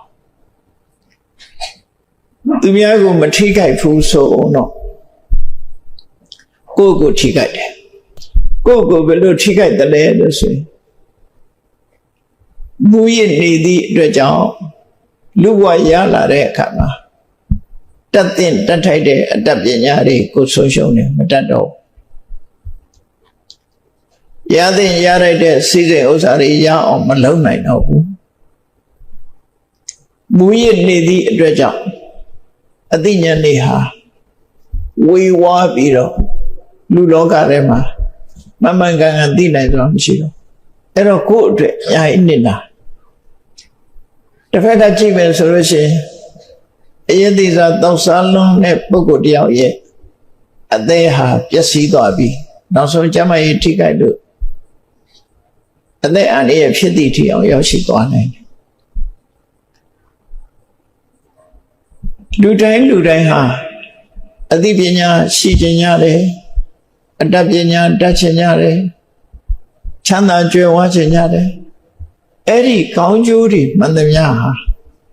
မူရစေဝါသို့မဟုတ်ရက်သေးစာတောက်စားခြင်းအဖြစ်မရနိုင်တော့ဘူးဆုံးရှုံးသွားတန်ဖိုးရှိတဲ့လူဘဝမှာလှုပ်တဲ့လှုပ်ထိုက်တာတွေမလုံနိုင်တော့ဘူးဆိုကိုယ့်အတွက်များစွာဆင်းရဲသွားအဲ့တော့ကိုယ့်အတွက်ဆင်းရဲသွားလို့ရှိရင်ကိုယ့်မိသားစုအတွက်ကိုဟာဝန်တော့ဝန်မိုးတယောက်ဖြစ်ပြီးတော့မိသားစုရဲ့ဂုဏ်သိက္ခာလည်းကျဆင်းတယ်ကိုယ့်ကိုအကြောင်းပြုပြီးတော့ဘယ်မိသားစုကိုယ့်မိသားစုဟာကြီးပွားတိုးတက်မှုမရဘူးအဲ့တော့တစ်ဖက်သားဟုတ်လေဒုက္ခပေးရရောက်သွားဒါတွေကိုဆင်ခြင်သုံးသပ်ပြီးတော့မူရစေဝါအယက်သေးစာတောက်စားခြင်းကနေပြီးတော့ရှောင်ရှားမှာဖြစ်တယ်ဘယ်ရပဲဖြစ်ဖြစ်အသိဉာဏ်နဲ့အဲ့တော့မရှောင်ဘူးဆိုရင်နောက်ဘဝတွေမှာဘာဖြစ်နိုင်လဲအနာတိပတ္တကမရှောင်တဲ့ပုဂ္ဂိုလ်ဟာနောက်ဘဝရောက်လို့ရှိရင်အပင်ငရေရောက်နိုင်တယ်အပင်ငရေကလွတ်လပ်ပြန်လို့ရှိရင်လေသူဟာလူဘဝရောက်လာရင်ယောဂထူပြောတဲ့ပုဂ္ဂိုလ်ဖြစ်လာတယ်ငယ်ငယ်ရွယ်နဲ့သိတဲ့ပုဂ္ဂိုလ်ဖြစ်သူဟာအသက်ရှိနိုင်စွာမရှိဘူးလို့ပဏာတိပါဒလှုပ်ထားတဲ့ပုဂ္ဂိုလ်ရဲ့အကျိုးဆက်တွေဟာယောဂထူပြောခြင်းအသက်တူခြင်းသက်တူတယ်ဆိုတချို့မွေးလာပြီးဘာမှမကြောက်သိသွားအဲ့ဒီတဲ့အသက်တူတဲ့တရားတွေရှိသေးတယ်လူသားတွေရှိသေးတယ်မိခင်ဝမ်းထဲမှာပဲမိခင်တောင်မသိလိုက်ခင် ကလလရေးကြီးအဆင့်မှာတည်သွားတဲ့တရားတွေလူတရားတွေဟာပြောင်းများစွာရှိတယ်သူဆိုလူဘဝမွေးလာတော့အခါလဲလူမှန်းသူမှန်းမသိခင်တည်သွားတယ်လူမှန်းသိမှန်းသိပြီးတော့လူရဲ့ဘဝချမ်းသာမခံစားရခင်တည်သွားတယ်အသက်တော်ရှင်မရဲ့ယောဂဝေဒနာတွေနဲ့တပိမ့်မိန်တလိမ့်မိန်ဖြစ်ပြီးတော့နေရတယ်ဒါပဏာတိပါဒကံရဲ့အကျိုးဆက်တွေခြေနှက်ဆရာကောင်းလားဆိုတခုမှခြေနှက်ဆရာမကောင်းဒါကြောင့်လူတွေကဆုတောင်းကြတာသက်ရှိပါစေကျမ်းမာပါစေဆုတောင်းမနေနဲ့မရဘူးဆုတောင်းလို့ဆုတောင်းရုံတက်တက်နဲ့ပါတခုမှမရနိုင်ဘူးမြတ်စွာဘုရားကိုယ်တိုင်ကလည်းဟောထားတယ်ဆုတောင်းရုံတက်တက်နဲ့ဘာတစ်ခုမှရမှာမဟုတ်ဘူးတဲ့အသက်ရှိခြင်းအကြောင်းကိုလိုက်နာကျင့်သုံးရမယ်လို့ဆိုနော်ဒါကြောင့်မို့အသက်ရှိခြင်းအသက်ရှိကြောင်းအလုပ်ကိုလုပ်အသက်ရှိကြောင်းကုသိုလ်ကောင်းမှုပါဏာတိပါဒကရှောင်ကျဉ်ခြင်းအသက်ရှိစေတဲ့ကုသိုလ်ကောင်းမှုတွေကိုလုပ်ခြင်းကိုချင်းသီလထိန်းသိမ်းဆောက်ရှောက်ခြင်းဆိုတာအသက်ရှိစေနိုင်တယ်လူဘဝမှာအများကဆုတောင်းဆုယူပြုရတယ်အသက်ရှိတဲ့ပုဂ္ဂိုလ်ဒါမို့ဘောဘောမိဘတွေအသက်ရှိတယ်ဆိုလို့ရှိရင်လူတွေပြောကြတယ်သီလကောင်းလိုက်တာဒါကြောင့်မို့အသက်ရှိတယ်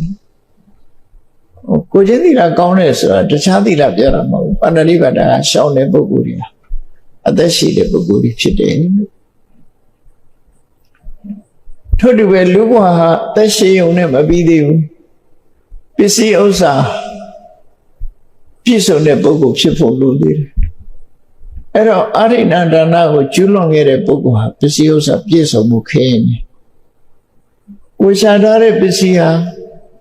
တော့ကြမီးတဲ့ပါသွားလိုက်တော့ကြရည်တဲ့ပါသွားလိုက်ရှာထားတဲ့ပစ္စည်းတွေသခိုးတည်းလူယူနှိစ္စတာခံလိုက်ရ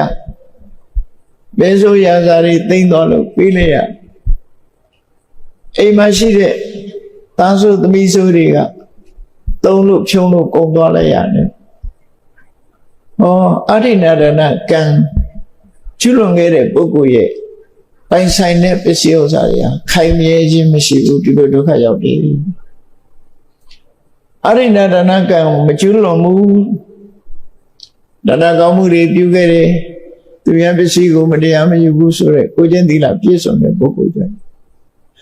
ကိုရှာလို့ရထားတဲ့ပစ္စည်းဥစ္စာတွေထာဝရပစ္စည်းဖြစ်လာတယ်ရေမီမင်းခိုးသူမချစ်မတက်တော့ဝေကံသားဆိုသမီးဆိုဆိုတဲ့ရန်သူမျိုးတွေကြောင့်ကိုရှာထားတဲ့ပစ္စည်းဟာဘယ်တော့မှပျောက်ပြက်သွားတာမရှိဘူးခိုင်မြဲတယ်ဆိုတဲ့အကျိုးရဒီအကျိုးကိုလူတိုင်းလိုချင်တာပဲလေထို့တူပဲကာမိတုမိစ္ဆာစာရကိုကျွလွန်နေဆိုရင်ဖြစ်လျက်ဘဝမှာ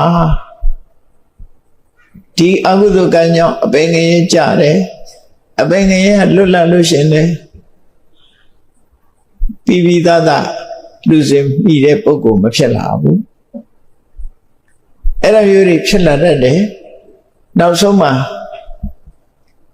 ဒီကာမိတုမိစ္ဆာစာရကျွလွန်တဲ့ပုဂ္ဂိုလ်တွေဟာအပေါ်ဆုံးအပြစ်အနေနဲ့ပြောမှဆိုရင်လူမုန်းခံရတယ်ဒီပြန်မပြောနဲ့ရုပ်ရှင်ထဲမှာတယုတ်ဆောင်ရင်တောင်မှပဲအဲ့ဒီပုဂ္ဂိုလ်ကလူကြားတယ်မသွားရဲတော့နော်လို့ဆိုရုပ်ရှင်ထဲမှာပဲသူတို့ကတာမယနဲ့ပြစ်မှားတဲ့ပုဂ္ဂိုလ်တွေတယုတ်ဆောင်ရတဲ့ပုဂ္ဂိုလ်တွေဟာလူကြားတဲ့တော့မဝင်ဝန်းတော့တဲ့အနေအထားမျိုးလူတကာဆက်ဆုပ်ရရှာတဲ့ပုဂ္ဂိုလ်မျိုးဖြစ်သွားတတ်တယ်ဘဝတန်မြတ်မှာလဲသူဟာဂုဏ်သိက္ခာကင်းမဲ့တဲ့လူဖြစ်ပြီးလူပုံများတဲ့ပုဂ္ဂိုလ်ဖြစ်လူဘဝရလာပြီဆိုရင်အရာထဲမှာလူချစ်လူကင်းပေါ်များတဲ့ပုဂ္ဂိုလ်ဖြစ်ခြင်းကာမိတုမိစ္ဆာစာရရှောင်မယ်လူပီပီတတဖြစ်ခြင်းလို့ရှိရင်ကာမိတုမိစ္ဆာစာရရှောင်မယ်ဒီလိုဆိုအဲ့တော့အကျိုးတရားတွေနဲ့ကြည့်မယ်ဆိုလို့ရှိရင်လူတွေလူချင်းတဲ့အကျိုးတရားဟာဒီကိုချင်းသီလတွေကပဲပြီးစွမ်းနိုင်တယ်ဆိုတာတတိထားဘုဒ္ဓဝါဒမရှောင်ဘူးဆိုတဲ့ပုဂ္ဂိုလ်တွေဟာ မုဒ္ဒဝါဒကြောင့်မကောင်းမှုအကုသိုလ်တွေလုပ်တယ်မြတ်စွာဘုရားဟောထားတာရှိတယ်ဧကံဓမ္မအတိတတ္တမုဒ္ဒဝါဒိတ္တသန္တုနောဝိတိဏပရလောကတနတ္ထိပပအာကာရိယသစ္စာဆိုတဲ့အမှန်တရားတစ်ခုကို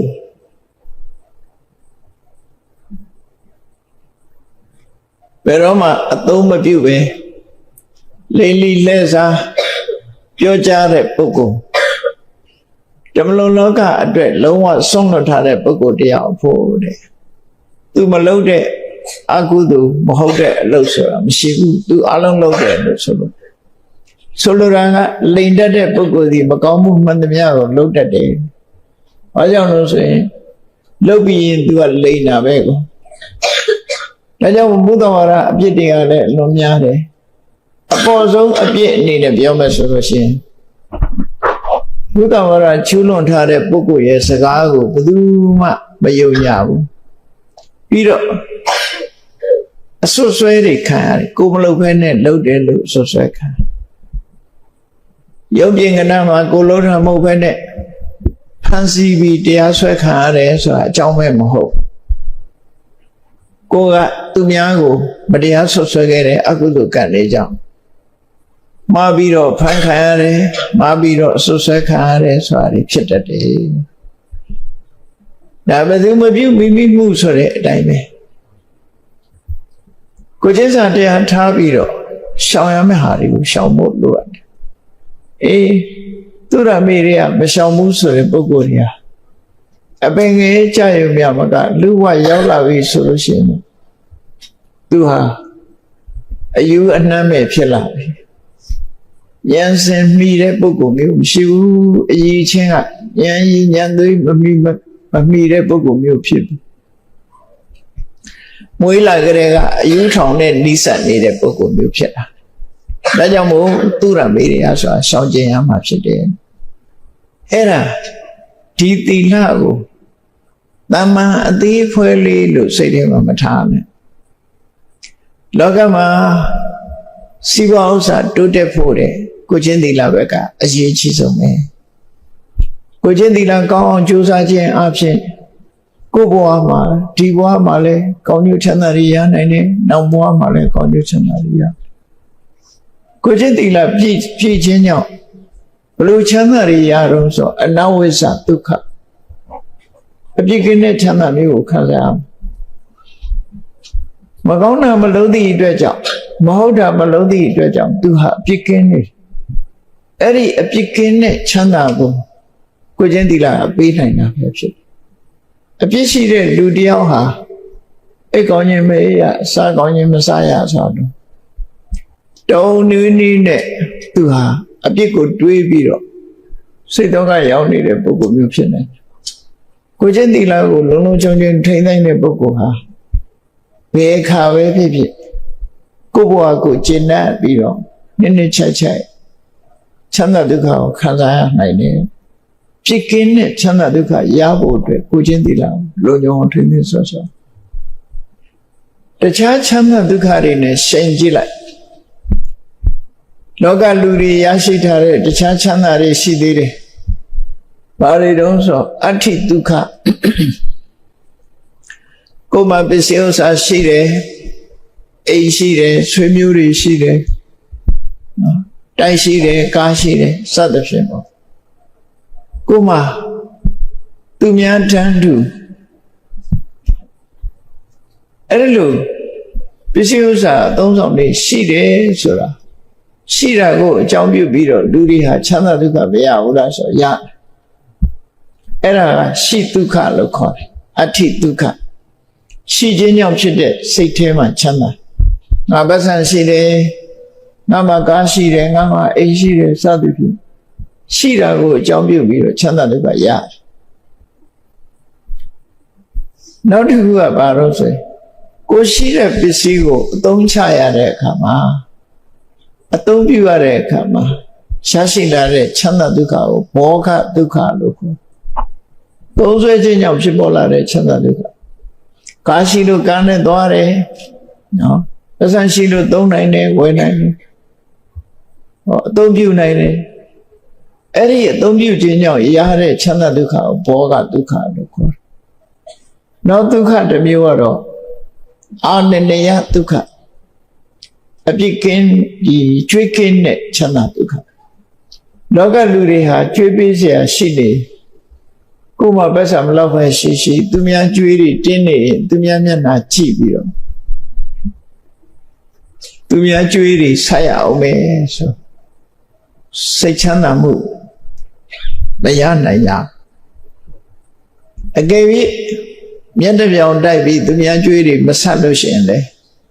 နောက်ဘဝဟာဘလို့မှကောင်းစားလာမှာမဟုတ်နော်သူများကျွေးဆိုတာအမှန်တမ်းကြောက်စရာကောင်းတယ်ငယ်တုန်းကကြုံမှုတဲ့အဖြစ်ပြက်ကလေးတခုပြောရမယ်ဆိုရင်ရွာတရွာမှာညီကို2ယောက်ရှိတယ်အကိုလုံးတဲ့ပုဂ္ဂိုလ်ကညီထံကနေပတ်စံလေးခဏချီအများကြီးမဟုတ်ဘူးအဲ့ဒီခေတ်ကအနည်းငယ်လေးပဲခဏချီပြီးတော့အတော်နဲ့ပြန်မပေးဘူးရုတ်တရက်နောက်ဆုံးမှယောဂရပြီး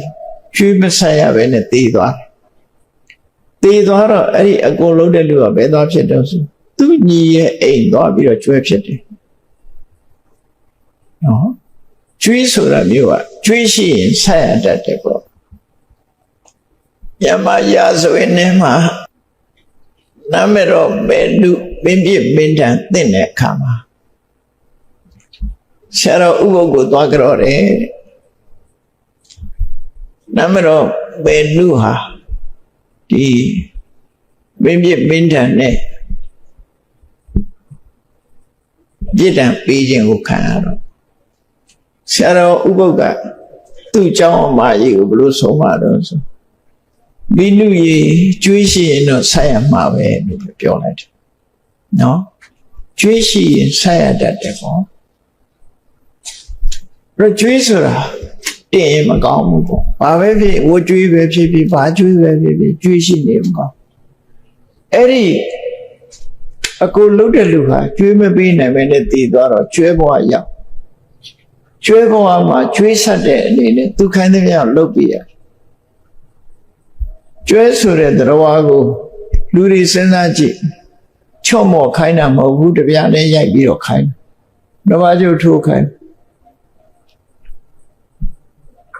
လူဘဝလာတဲ့ကျွဲဆိုတော့မမေ့နေတာတော့ရှိကျွဲဘဝမှာတိတ်မကြဘူးတည်သွားတဲ့အခါကျတော့အဲ့ဒီရွာမှာပဲလူပြန်ဖြစ်တယ်လူပြန်ဖြစ်လို့တည်ရတဲ့အရွယ်ရောက်တော့အဲ့ဒီမှာသူကြောက်ပြီးတော့အိမ်ကဗတ်ဆံလေးယူပြီးတော့သူ့ညီစီသွားတယ်သူ့ညီကအဖိုးကြီးဖြစ်နေပြီဗတ်ဆံလေးသွားပေးပြီးဘာပြောတော့ဆို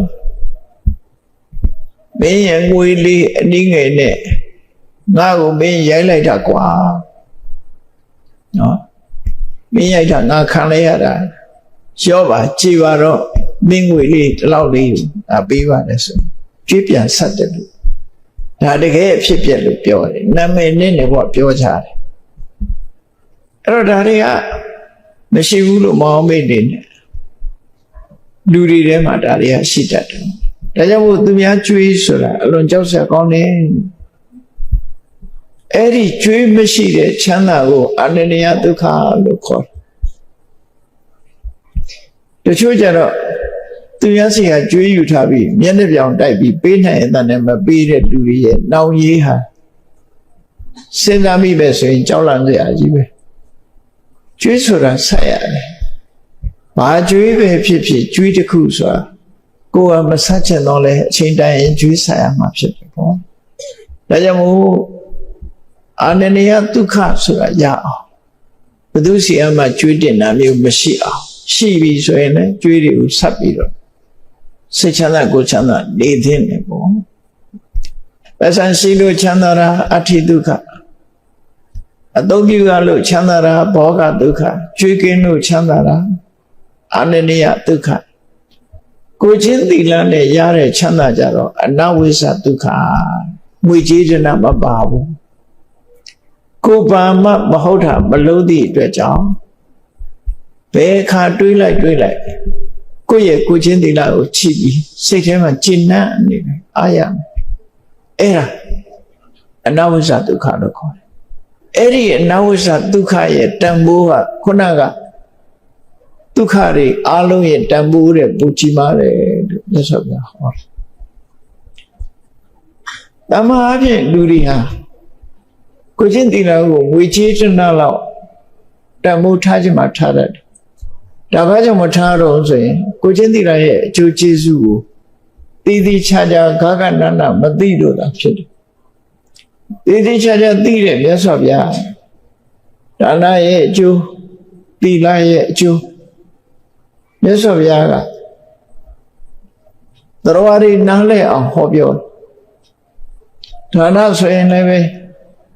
ဒါနရဲ့အကျိုးတဲ့တရားတွေကငါလောက်မသိကြဘူးငါလိုများသိမယ်ဆိုရင်တော့နောက်ဆုံးထမင်းလုံးလေးပဲဖြစ်ပါစေမလှူပဲစားကြမှာမဟုတ်ဘူးဆိုမြတ်စွာဘုရားဟောထားတဲ့သုတ်တန်တစ်ခုရှိ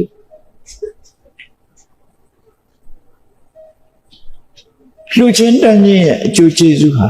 အဗ္ဗဓမ္မကြီးမားတယ်လူသားတွေဒီဘဝမှာရရှိထားတဲ့စီးစိမ်ဥစ္စာတွေလူတွေအသုံးဆောင်နေတယောက်နဲ့တယောက်မတူကြဘူးလူဘဝရောက်လာလို့ရှိရင်ပစံချမ်းသာတဲ့လူရှိတယ်ဆင်းရဲမွဲတေတဲ့လူရှိတယ်အိမ်ကောင်းကောင်းနဲ့နေနိုင်တဲ့လူရှိတယ်အိမ်ဆုပ်အိမ်ချနဲ့နေရတဲ့လူရှိတယ်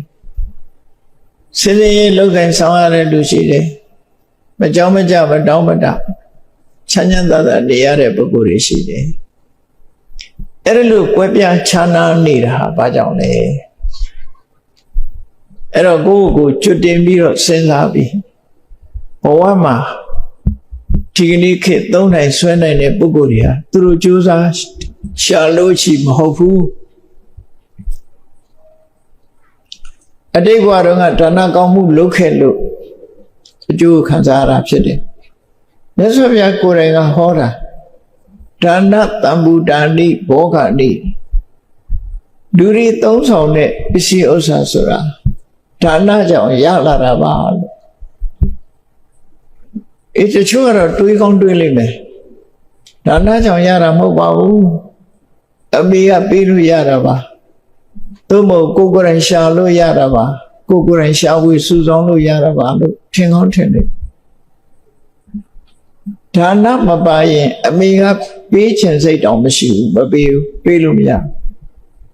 မိဘရဲ့အမွေမခံစားရတဲ့လူတွေလောကမှာထင်ထင်ရှားရှားရှိတယ်ထို့တူပဲကြိုးစားတော်လည်းပဲချမ်းသာကြွယ်ဝမှုမရတဲ့ပုဂ္ဂိုလ်တသက်တာလုံးစင်စင်ရဲနဲ့လောက်ကင်စားတော့ပြီးဆင်းရဲမွဲတေတဲ့ဘဝကမတက်တော့ပဲနဲ့တသက်လုံးပြင်းပြင်းပန်းပန်းလောက်ကင်စားတော့တဲ့ပုဂ္ဂိုလ်ရှိတယ်လှုပ်လို့ရသလားလှုပ်တိုင်းမရဘူးဆိုတာသိကြတယ်စဉ်းစားကြည့်လေဖားကန်သွားပြီးကြောက်တူးတဲ့လူတွေမြေပြိုကျပြီးမြေကြီးအောင်ရောက်တဲ့လူတွေအများကြီးဖားကန်ကကြောက်တရလို့ချမ်းသာတဲ့လူကအနည်းဆုံးပဲရှိတယ်အဲ့တော့ရလာတဲ့ပုဂ္ဂိုလ်ဟာအတိတ်ဘဝတော့ဌာနကောင်းမှုရှိလို့ရတယ်လို့ပဲပြောမရဝဲနဲ့သိဆုံးသွားတဲ့ပုဂ္ဂိုလ်တွေဟာကျိုးတော့ကြိုးစားပါရဲ့ကြိုးစားတဲ့အကျိုးလေးတော့ရကောင်းရနိုင်တော့ကံပေးတဲ့ပုဂ္ဂိုလ်ကြတော့အများကြီးရလာအများကြီးရဒါကြောင့်မို့ဒီအတွေးမမှားဖို့လိုအပ်တယ်တို့တွေရရှိခံစားထားတဲ့စီစဉ်ဥစ္စာတွေဟာဒါနတမ္မုဒ္ဒနိဘောဂတိလို့ဆိုရင်အတိတ်တုန်းကတို့ကုသိုလ်ကောင်းမှုတွေဒါနကောင်းမှုတွေပြုခဲ့လို့သာအခုဘဝရတာလို့ဆိုတာသိသိချာချာမှတ်သားထားဖို့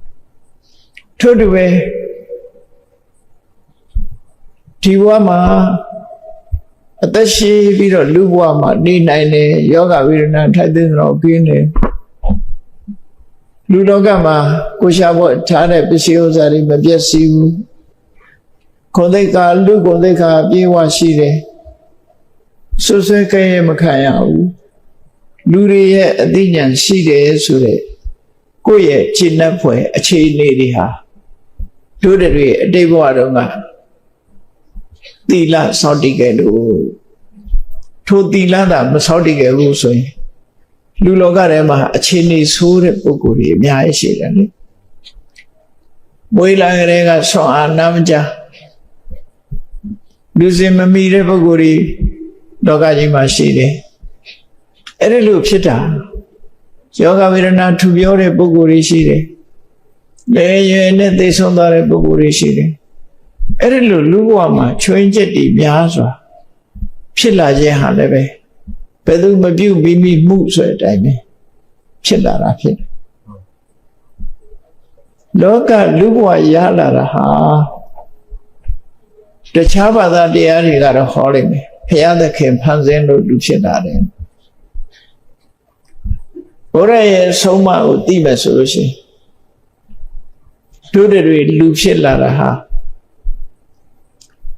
အဓိကကံတရားကိရိတာနဲ့ကံပေါင်းစပ်လို့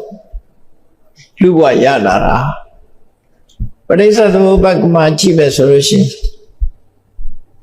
အဝိဇ္ဇာနဲ့သင်္ခါရအဝိဇ္ဇာပစ္စယသင်္ခါရသင်္ခါရပစ္စယဝိညာဏဆိုတာအဝိဇ္ဇာဆိုတာမောဟကိလေသာသင်္ခါရဆိုတာစေရနာကံဟောကိလေသာနဲ့ကံနှစ်ခုပေါင်းစပ်လိုက်တဲ့အခါမှာသူတို့ရဲ့အကျိုးတစ်ခုအနေနဲ့ထုတ်လို့တော့ဘဝကိုစတင်တဲ့ပရိသေရိစိတ်ဆိုတာဖြစ်တယ်ပရိသေရိစိတ်ဖြစ်တဲ့အခါမှာပရိသေရိစိတ်နဲ့အတူနာယုတ်ဆိုတာဖြစ်တယ်ထိုနာယုတ်တွေကြီးပွားတိုးတက်လာတဲ့အခါတလယရဏဆိုတဲ့အာယနာ6ပါးဖြစ်လာတယ်မျက်စိနားနာလျှာကာယမနအဲ့ဒါတွေပါလာတော့ပြင်ဘက်ကအစင်အတန်အနာအညတာအထီးတွေ့ဆိုတာတွေဆက်သွယ်မှုတွေဖြစ်လာတယ်ဟောတလရဏကြောင့်ဖတ်တာဖြစ်လာတယ်ဖတ်တာဆိုတဲ့ထိတွေ့မှုကြောင့်ဝေဒနာစိတ်ခံစားမှုတွေဖြစ်တယ်ချမ်းသာတယ်ဆင်းရဲတယ်ဆိုတဲ့စိတ်ခံစားမှုတွေဖြစ်လာစိတ်ခံစားမှုတွေဖြစ်လာတဲ့အခါလူတွေရဲ့တဏ္ဍာမှာဘာတွေထပ်တိုးလာတော့ဆိုတွေ့တာမှုတွေလူကျင်မှုတွေတက်လာတယ်တွေ့တာမှုလူကျင်မှုတွေကပြင်းထန်လာတဲ့အခါမှာဆွဲလန်းမှုဆိုတာဖြစ်လို့အဲ့ဒီဆွဲလန်းမှုကိုအကြောင်းပြုပြီးတော့ရလို့မှုနဲ့ကံတရားတွေပြုလို့မှုဆိုတာဖြစ်လာပြန်အဲ့ဒါကိုပရိစ္ဆေသမုပ္ပါဒ်မှာဟောထားတာနော်စကလုံး12လုံးအကြောင်းပြုပြီးတော့အသုံးချပြီးတော့မြတ်စွာဘုရားဘဝတစ်ခုမှာအဝိဇ္ဇာနဲ့သင်္ခါရလို့ဆိုတဲ့ကံနဲ့ကိလေသာပေါင်းစပ်ပြီးဘဝတစ်ခုရထားတယ်နောက်ပိုင်းမှာတဏှာဥပါဒံဆိုတဲ့ကိလေသာရဲ့ကာမဘဝဆိုတဲ့ကံရဲ့ပေါင်းစပ်လိုက်တဲ့အခါအနာဂတ်ဘဝမှာဇာတိဆိုရရအောင်အဲ့တော့ဘဝဆိုတာရှင်းရှင်းပြောရရင်ကိလေသာနဲ့ကံကိလေသာဆိုတာကိုအရာစကားနဲ့နားလည်အောင်ပြောမယ်လိုချင်တာကိလေသာမုန်းလိတာကိလေသာဆွဲလန်းတာကိလေသာအဲ့တော့လိုချင်နေဆိုတော့ဘာလုပ်လဲလိုချင်တော့လုပ်တယ်လိုချင်တာကကိလေသာလုပ်တာကကံတရားလုပ်တော့ဘာဖြစ်လဲရတယ်ရလာတာကအကျိုးဝိပါကအဲ့တော့ကိလေသာရဲ့ကံရဲ့ဝိပါကရဲ့ဒီ၃မျိုးဟာလိုချင်လို့လုပ်တယ်လုပ်လို့ရတယ်ရလို့တခါလိုချင်မြန်တယ်လိုချင်မြန်တော့လုပ်ပြန်တယ်လုပ်ပြန်တော့ရပြန်တယ်အဲ့တော့ကိလေသာဝကမ္မဝဝိပါကဝဝလဲတယ်ဆိုတာအဲ့ဒါကိုပြောတာနော်အကြောင်းအကျိုးလဲပတ်ပြီးတော့ဖြစ်နေအဲ့ဒီအကြောင်းအကျိုးလဲပတ်ပြီးတော့ဖြစ်နေလို့ဒီထဲမှာကိလေသာဆိုတဲ့လိုချင်မှုကိုဖယ်ရှားလိုက်လို့ရှိရင်လိုချင်မှုနဲ့လုပ်တယ်ဆိုတာမရှိတော့ဘူးလိုချင်မှုဖယ်လိုက်လို့ရှိရင်လှုပ်ဆောင်မှုဆိုတာကျော်ပါသွားတယ်လှုပ်ဆောင်မှုမရှိရင်ရရှိမှုဆိုတာမလာတော့အဲ့ဒါတန်တရားဝကလွတ်တယ်ဆိုဖြတ်ရမှာကိလေသာတစ်ခုပဲဖြတ်ရမှာကိလေသာဖြတ်လိုက်တာနဲ့ကံကလည်းအလုံးမရှိအလုံးမလုံးနိုင်တော့ဘူးဝိပါကဆိုတဲ့အကျိုးဆက်ကလည်းဆုံးသက်သွားတန်တရားဝကလွတ်ဖို့ဆိုတာပြိဿသောဘက်မှာမြတ်စွာဘုရားဒီလိုခေါ်တာဒီကြားထဲမှာဘုရားသခင်ဖန်ဆင်းတယ်ဆိုတာတခုမှမပါတော့အဲ့တော့ဘ ဝတ္တန်တရားမှာဖြစ်နေတာကိုယ့်ရင်ထဲမှာရှိတာဖြစ်လို့မြတ်စွာဘုရားဟောထားတာကိုမှတ်သားထားကြည့်ကိုယ့်ကိုဆင်ញင်သုံးသပ်ဖို့ပြောပြဥဘောပုံညင်စပပိစယမစ္စောကုရုတိဣဒာမြတ်စွာဘုရားဟောတယ်လူဖြစ်လာတဲ့လူသားတစ်ယောက်ဟာလူဘဝရောက်လာပြီးတော့ကုသိုလ်နဲ့အကုသိုလ်ဒီနှမျိုးကိုလုပ်တယ်နော်လူဆိုတာလုပ်နေတဲ့ထဲပဲကောင်းတာလဲလုပ်တယ်မကောင်းတာလဲလုပ်တယ်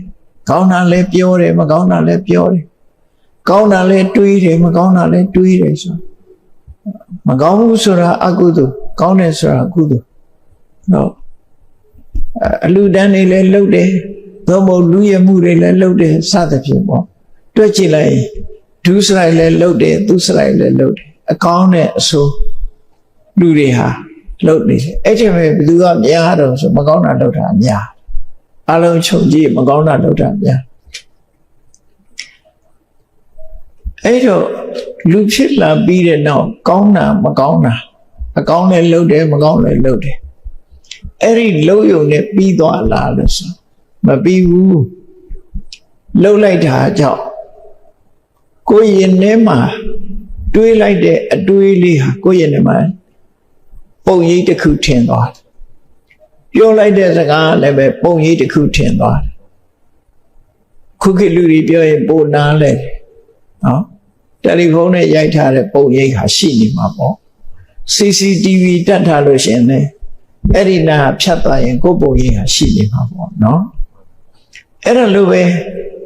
ကောင်းတာလုပ်လို့မကောင်းတာလုပ်လို့ကောင်းတာပြောပြောမကောင်းတာပြောပြောကောင်းတာတွေးတွေးမကောင်းတာတွေးတွေးတွေးသမျှပြောသမျှလုပ်သမျှတွေဟာပုံရိပ်အနေနဲ့ယင်နေမှထင်သွားပြီကံတရားအနေနဲ့ရောက်ရှိသွားပြီလို့ဆိုဒါဖြင့်ရောက်ရှိသွားရင်လူသေးသွားရင်ဒါတွေကပျောက်သွားလား CCTV တဲကပုံရိပ်ကဖြည့်ရင်ပြတ်သွားအောင်မယ်ကိုယ့်ရင်ထဲမှာရောက်သွားတယ်ကိုယ်စိတ်အစဉ်ထဲမှာရောက်သွားတယ်ကံကြမ္မာဆိုတဲ့ပုံရိပ်ကတော့မပြောက်ဘူးတဲ့တင်ညိတတ္တတက္ကံဟောတိ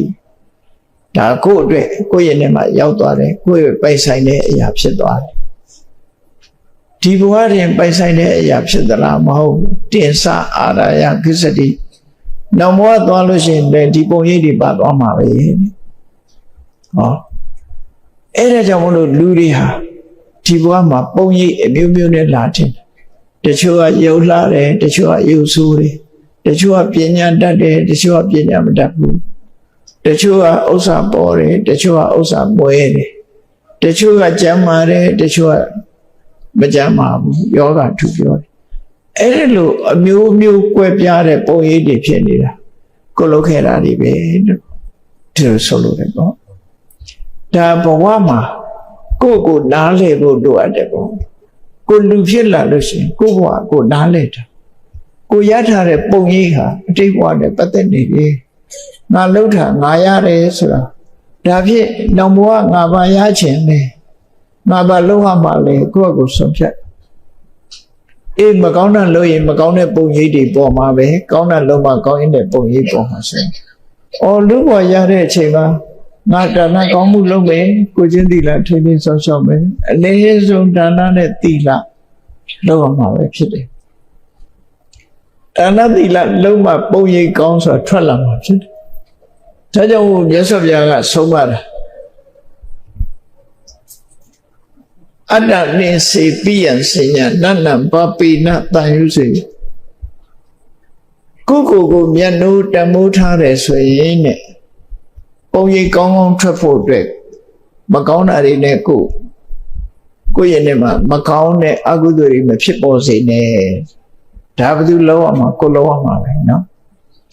မကောင်းတဲ့ပုံရိပ်တွေကိုရင်နဲ့နှလုံးထဲမှာမရောက်စေနဲ့ဘာကြောင့်လို့ဆိုရင်အဲ့လိုရောက်နေပဲဆိုရင်နာဟိတံသုတ္တဗံဟောတိဒုက္ခဒုက္ခကာရိနာမကောင်းတာလုပ်ပြီးကောင်းကျိုးချမ်းသာဆိုတာရဖို့မလွယ်ဘူးဒါကြောင့်မလုပ်နဲ့မကောင်းတာတွေကိုရှောင်ရမယ်ဒါဖြင့်ဘာလုပ်ရမလဲကောင်းတာလုပ်ရတတ္တမကရိယကလျာဏနိစ္စယံတံပရာယိက ပုံညာနိပရလောကသဘင်ပဋိဋ္ဌာဟောတိပါနေဒါကြောင့်မို့လို့ပုံကြီးကောင်းနေထွက်ဖို့အတွက်ကုသိုလ်ကောင်းမှုလုပ်ပါလို့အခုလို့ရဟန်းကရှင်ပြုအလူတော်မင်္ဂလာလုပ်တယ်ဆိုတဲ့ဒီကုသိုလ်ကောင်းမှုတွေဟာကိုယ့်အတွက်မှာတော့ပုံကြီးကောင်းနေထွက်ဖို့လှုပ်ဆောင်ရမယ်ဖြစ်တယ်ဒီလိုကုသိုလ်ကောင်းမှုလုပ်တဲ့အခါမှာလည်းပဲစနစ်တကျရှင်တဲ့နှလုံးထဲကတန့်စင်မုံမုံမြတ်မြတ်နဲ့လှုပ်တဲ့ဟာမျိုးဖြစ်ဖို့လိုတယ်ပေါ့ကိုယ်လိုချင်လို့လှုပ်တာမျိုးလည်းမရှိသင့်ဘူးနော်တစုံတစ်ခုသောရည်ရွယ်ချက်တွေမရှိဘဲနဲ့အားလုံးပတ်ဝန်းကျင်ပုဂ္ဂိုလ်တွေကိုဖိတ်မှန်ပြီးတော့ကျွေးမွေးတယ်ဆိုရင်သူတို့အတွက်အကျိုးအတွက်တို့အလှမင်္ဂလာကျွေးမွေးတာတွေပြောပြောပါပါဝမ်းသာစွာစားသုံးနိုင်ကြပါစေဆိုမေတ္တာနဲ့လုံးဝမှာပဲဖြစ်တယ်။သာသမီကိုရှင်ပြုတဲ့အခါမှာလည်းတို့သားတို့သမီးဖြစ်တဲ့အခိုက်မှာ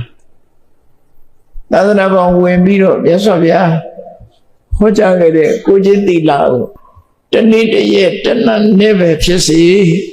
ကျင့်သုံးနိုင်ပါစေမြတ်စွာဘုရားဟောကြားတဲ့ဓမ္မအမွေတွေကိုခံယူနိုင်ပါစေအဲ့ဒါလိုရည်ရွယ်ချက်နဲ့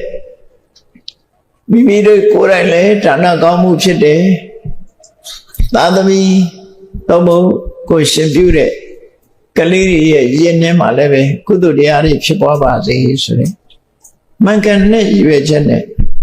အလိုတော်မင်္ဂလာပွဲကိုဆင်နွှဲရမှာဖြစ်တယ်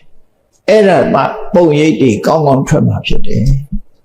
မှန်ကန်တဲ့စိတ်တွေသဘောထားနဲ့လုံးဝပုံရိပ်ကောင်းကောင်းထွက်တာဖြစ်လို့ဘဝတန်တရားမှာပုံရိပ်ကောင်းထွက်မှာနိဗ္ဗာန်ချမ်းသာဘက်ကိုဥလဲလို့ရမှာဖြစ်လို့သူတွေဟာမှန်ကန်တဲ့လမ်းကြောင်းအတိုင်းမြတ်စွာဘုရားဟောတဲ့အဆုံးအမအတိုင်းသူတွေလိုက်လာကျင့်သုံးရမှာကိုချင်းစာတရားထားပြီးတော့ကိုယ်တဏ္ဍမှာရှိတဲ့ကိုချင်းသီလကိုတို့တွေထိမ့်သိမ်းဆောက်ရှောက်ရမှာလို့အသိစိတ်ဝင်ပြီးတော့အစင်ထာဝရတတိတရားထားကြမှာဖြစ်ပါတယ်တရားချက်ခင်သူတော်စင်ပြိဿပေါင်းတို့လူဘဝရတဲ့အခိုက်လေးမှာမြတ်စွာဘုရားရဲ့အဆုံးအမတွေကိုသိရှိနားလည်ပြီးတို့လုပ်ရမယ့်အလုပ်ဟာနှစ်ခုတည်းပဲရှိတယ်။ဘာလဲမလုပ်တဲ့နာကိုရှောင်ရှားခြင်းလုပ်တဲ့နာကိုလှုပ်ဆောင်ခြင်း